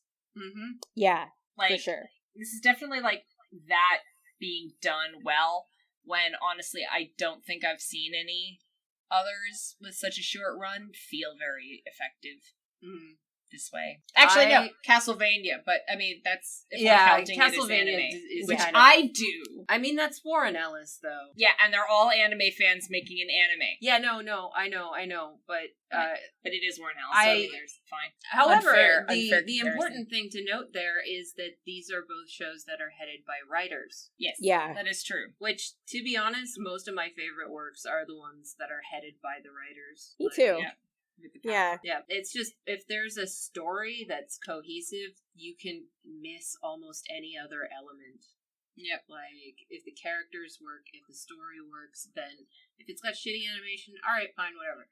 If it's got, like, less than impressive soundtrack, okay, fine, whatever. Like, but the writing is the important part. Yeah. Definitely. Okay, so our friend of the show, Errol, who designed our pin for us, I remember I forgot to bring this up at the time it was relevant. She had a different theory about the chairs, because I was talking to her about how, maybe my theory about the chairs, it's not what I was thinking after all, because there was that scene where there was tons of chairs, and we were saying, no, that scene probably didn't happen in other timelines.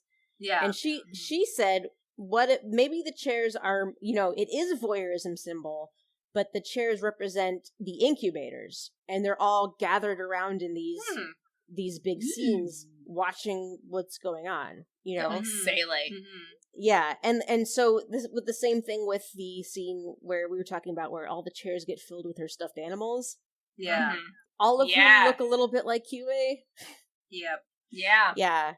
So I thought that was interesting. That's like maybe definitely neat.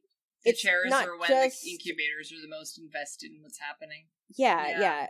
The voyeurs, and it goes back to the incubators kind of being the audience and being the voyeurs in this story who want to see the angst, Honestly, I'd have to rewatch the show with that in mind, but that checks out that. so far. Yeah. I like that. Basically, that's middle management. That's all of the different Kyubeys that are like checking up on Kyubey to make sure his work is on the up and up. It's his performance review. Yeah. I don't know. I keep like reframing it as like this shitty middle management job. But it's true though. I know. Kyubey's just some sad lower end drone at his work. He's gonna go back home and have to do all this paperwork and. But that, I don't know, that checks out because the whole idea of the voyeurism and the whole idea of the chairs is basically symbols of being watched, symbols of having an audience, all of the implications that they've used right down to putting stuffed animals in the chairs when it is most important that you pay attention kind of thing. That really checks out with it being kind of the incubator's areas of focus. And that also establishes, I think, accurately the incubators as an audience surrogate. In the sense of, that's the incubators are us. Yeah. Which makes sense. With their whatever justification they need to get the magical girls in their outfits. Like, in a meta sense, we are the ones who created this entire situation, and no, we don't think that Madoka's emotions matter because she is a cartoon character. Fuck you, Madoka's emotions matter. I mean, but that's the idea. No, I get you. Yeah. You see what I mean? Yeah, like we are they're treating Kyubey, the incubators, as the audience. We're the ones who perpetuate these systems. We're the ones who decide whether they are worthy or not. We're the ones who I've never seen this sort of comparison made in anime before. I just want to say that I put out a call earlier for more curious cats, and we got a question from Laura. Let's do this. And I just wanted to bring up that it's essentially the entire discussion that we had about the scene with Madoka's mom and letting her go out into the storm. Right. So she says, I just hope, she basically explains that whole scene and her thoughts. She said very similar things to us, like how it's kind of complicated feelings, and it kind of makes sense, kind of doesn't. And she says, I hope you could explore this a bit. So, I hope we did enough for you. Perhaps we just talked about it for like an hour. Yeah. But no, like that's a big scene that, like, is worthy of discussion, because there's a lot going on in that. I'm pretty sure I know which Laura that is. Hi. Oh, okay. Hi.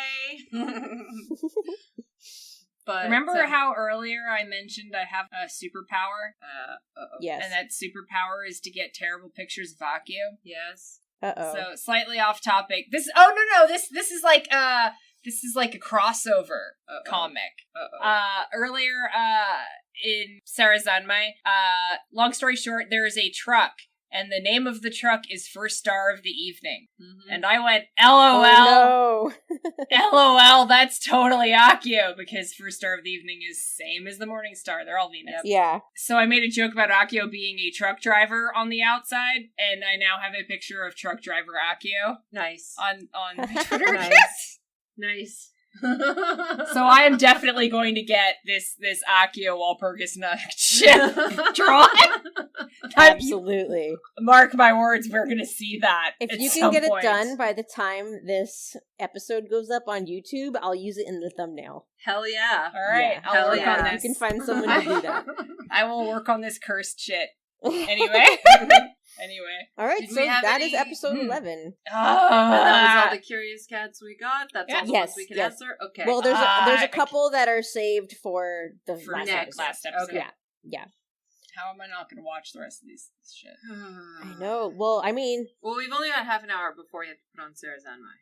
So yeah. I'll have to figure it out. But yeah, no, this is fuck. I am so happy with this show because it actually sold me an action scene I could get invested in.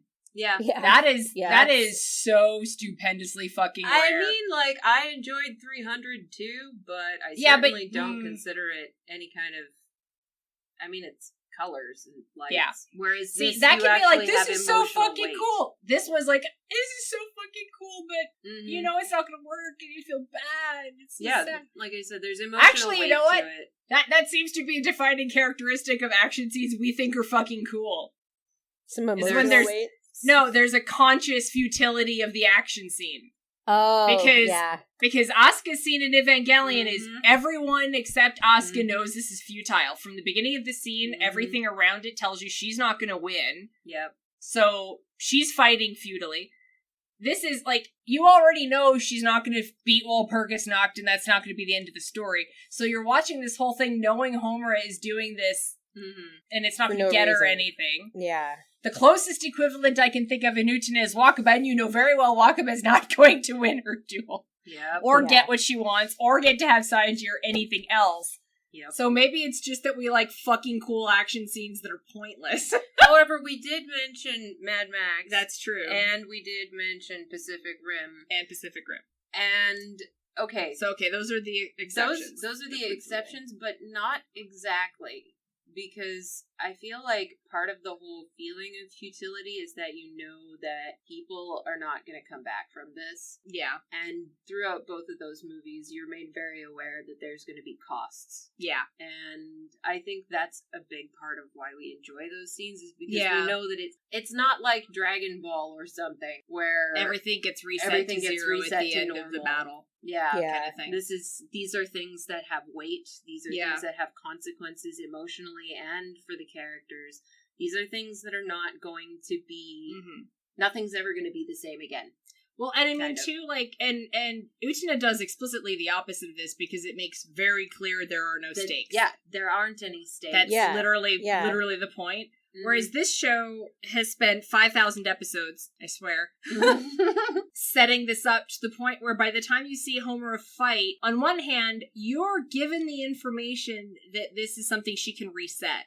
Like, that's information that is explicitly, clearly, and just totally shoved down your throat is... Like, and that effectively removes stakes, because if she loses, she can always reset the timeline. However, the show does such a good job between telling you that she now knows what that costs, and doing things like fucking killing 2 main characters. Yeah. At this point, even when you know she can reset the timeline, you still believe the stakes, even insofar as she chooses to reset the timeline, that has stakes in and of itself. If nothing else, the one thing that Homura can't reset is herself. Yeah. And so she's had to She has to survive far enough. Yeah. She has to survive, but also, even if she does reset, she still carries all of those stakes with her. Like, every time. She can't really reset Not Madoka's really. fate. Exactly. That's like the final nail in the coffin, when It she is. finds out that, you know what, this is actually just making things worse. This is just, we're just making things worse and worse. But, like, that is truly impressive to create that level of stakes and that level of investment in this battle when we all know she can go and do it again. Yeah. Like, time travel stories tend to feel really stale and kind of not so great in that regard, because if your characters can time travel, then what actually matters? This is all a cul-de-sac anyway. It's hard to create a sense that there's actually real stakes that you can't just go back on. Yeah. And this But in this, show basically, totally the stakes are that it is a cul-de-sac. Exactly. There's like, no way you out. know she can go and do it again, but it still feels, like, horrifying. Like, that option becomes horrifying to the point of, like, not usable. Yeah. So, good on the show for being able to sell that scene where she literally launches every fucking weapon in that hemisphere at this thing, and we're still like, oh my god. Yep. Yeah. What's gonna happen? Okay, So, do we have any wishes for this basically flawless episode? No. I wish I could watch the next episode. That's right what now. I'm wishing. I want to watch the next. I need to know how this ends now. Yeah, I know. I wish we had another sweet 5 straight minutes of Homura shooting guns at God, that's Walpurgisnacht. Yeah. So good. Yeah, that's they know how to do action scenes. Yep. I'm exceptionally glad that I did not listen to that song beforehand. And That had the biggest JRPG final mob energies. Yeah, I know, right? Yeah. That song is like, it was very Final Fantasy. It really is. I mean, that's a reference that's another thing. that's so evocative of especially Final Fantasy's end boss music. Yeah. Big time. Like, yeah, especially 8. Yeah. With Idia's music and all of that. Yeah. Yep. They all have that style to them. But that's another thing that I find myself stumbling over all the time with this show, is how well it would be translated into a game. It just, like, very well, that is his area well. of expertise. Yeah, no, I know. But it shows, but it shows in a good way. Yeah. It's not like, oh, well, this is just game mechanics kind of thing. Yeah. It's not like that. It's like, these are genuinely kind of novel concepts that could be easily translated into the visuals and numbers that would make up a JRPG or something like that. Well, what's neat about it, too, is you're using, like, it's one thing to use genre conventions from within your medium. And it's a whole other, like, thing, and really neat to see them use genre conventions from a whole different medium. Yeah. Like the music being evocative of, especially Final Fantasy, but pretty much any JRPG final boss, is mental cueing. They know to this audience that this is your final mob, because all of these people play JRPGs too. Yeah, of exactly. course. Yeah, I mean, that's the target audience. Exactly. Yeah. Like that's a really neat thing to do, to use the music to cue you on a whole other system of entertainment, to take it to this one as well. Because it creates excitement in you, because if it's a JRPG, you're fighting the fight. That's you that's doing that. So it makes you feel like you're, Homura just launching fucking nukes at everything. That's also it's really neat. Another really slick bit of communication to the audience is how well it takes the girls from eye candy to real personalities, to people that you sympathize with, to people that are being told a point of view that you, being the 18 to 35 male who plays JRPGs, who is up at 2 a.m. to watch a magical girl show, to feeding them a piece of rationale that they would agree with, and engage by the way of personally Kyubey.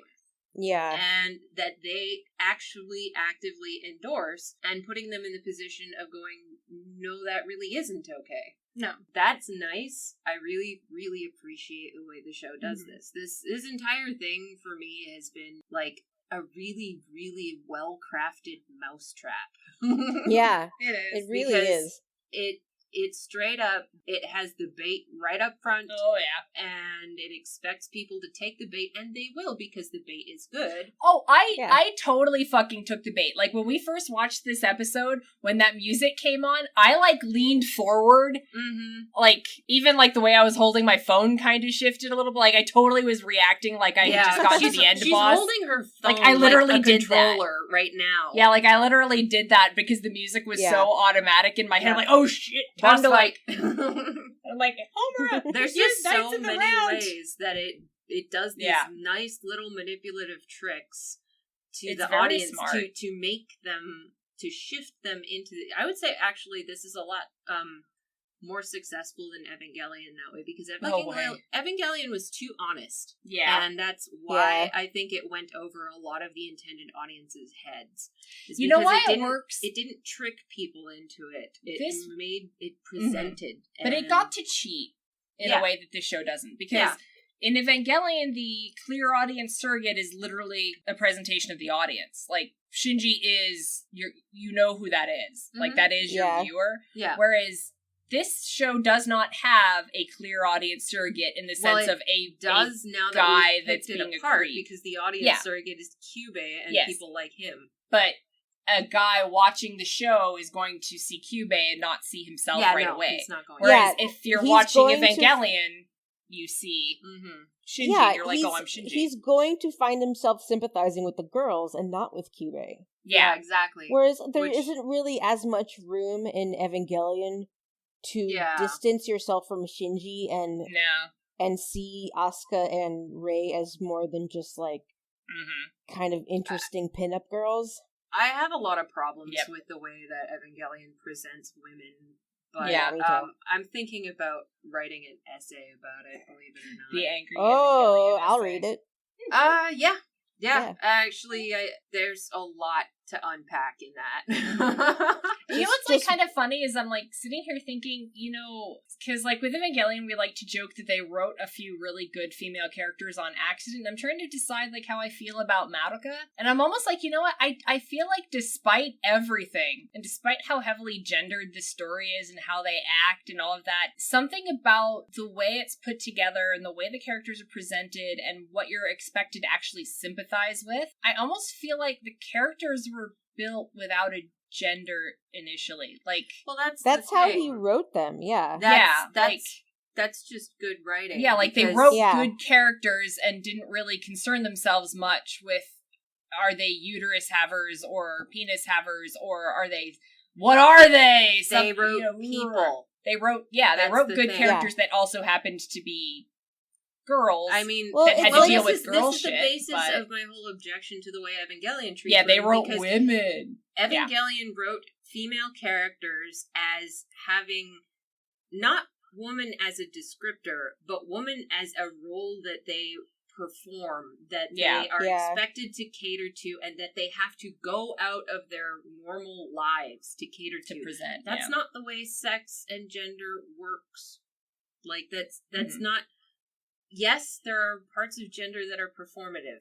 Yes, there are parts of womanhood that are toxic to some degree, biological, to some degree innate, like these, but it's not something that you consciously do, and it's cheap to be that to think of that as the first thing you write. Exactly. I guess the real question would that be, much effect on somebody's personality. You're not. It really doesn't. Just between the three of us here, it's not like I'm sitting here and thinking like, oh, I need to go and reaffirm my femininity now, so I'll go paint my nails. We don't think of things like that. No. Or it's that whole adage of like when you have good representation in stories, you can have people in these groups just be characters because they don't have to represent that entire group. Yeah. Like, so you can have a woman and have her be dumb, and it's not going to be a statement of all women. Yeah, because she's not there to represent that entire group of people. Yeah. And Sailor Moon is very similar in the exact same way. That was another reason that Sailor Moon was such a big deal, like, at least for me in the 90s, is that, holy shit, the main character is cute and fun, but also clumsy and stupid and bad at school. And then she has a best friend who is good at school, but she's also very awkward and she doesn't know how to make friends. And then she has another friend who's a tomboy, but the tomboy also likes to cook, and people don't take that side of her seriously because she's a tomboy. And like when it there's comes all to these characters different like this, like, female is just another descriptor. You know what it is? I think, like, a good test of a story, and it's not, like, the only test, because there are definitely good stories that hinge entirely on, like, sex and all of that kind of thing. But would Madoka work if it were all guys? And frankly, I think with very little change, it would. Yeah. You could make this work as boys. Yeah, you could just as easily say that men are, you could take the gender essentialism the other direction. Yeah, you totally could. Men are inherently not in touch with their emotions, so it's much easier for them to not keep track of how they're feeling and lose control and turn into warlocks. Yeah, with some minor tweaking. Homer's driving force isn't specific to them being girls. Yeah. Like, you could gender switch both of them and it would still be like, oh my god! Yeah. The only thing you'd lose is the really clever ovary thing. Yeah, pretty much. Well, you have to make it into, like, testicles. Yeah, Kyubey would have to turn into, like, balls on Chin Boy or something. I was gonna say, instead of, like, little tentacles, he'd have balls at the ends, but... No, I think that's probably where we should end it off for the night. Kyubey is balls on Chin Boy. Kyubey is balls on Chin Boy. Another alternate episode title right there. There we go. All right, well, thank you for listening to our 11th episode here. Hopefully we'll not have to split this into 2 parts, but maybe we should. We'll let Panda decide on that. If you want to follow the show, you can follow us at Madoka Magicast on Twitter and Tumblr. We also have a Patreon open now. We will be soon, at the time everyone is listening to this, pre-orders will be open for the Madoka Magicast pin designed by Errol, which is a very cute pin of Madoka kind of like making a heart shape with her hands over her soul gem. There's a version that says Madoka Magicast on it and a version without the text where it's just the picture. You can find links to the pre-orders for that on Twitter, and then in the future, anyone who signs up on the Patreon and the $5 tier or higher will get a pin like as a present from us to say thank you. If you want to follow me on Twitter, you can do so at Lambda Power. I'm also Sailor Shitpost on Tumblr. And if you should happen to want to see more of me and Vanna, I still don't know why people would, but... Because we love you. But we're contentious harpies. we really were. See, that's the whole appeal. Oh, I mean, fair. But yeah, so you can find us and pretty much everything we've done for the last 20 years at ohtori.nu. You can find us on Twitter at ohtori_NU.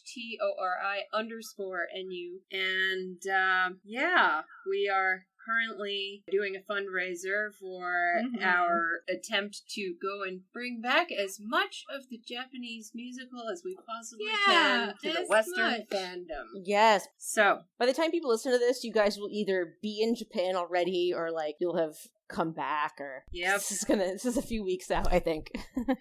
Either way, it's still there, and it's really freaking expensive to drop everything and go to Japan, especially when we're going to be dropping money on merch to bring back for everyone. Yeah, people should... So if you can throw us some help, that'd be wonderful. Yes.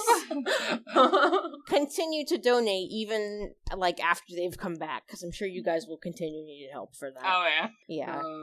Yeah. That credit. Anyway, so... taking a beating. Thank you all for listening. Thank you, everyone, and join us for next time when we watch the last episode. No!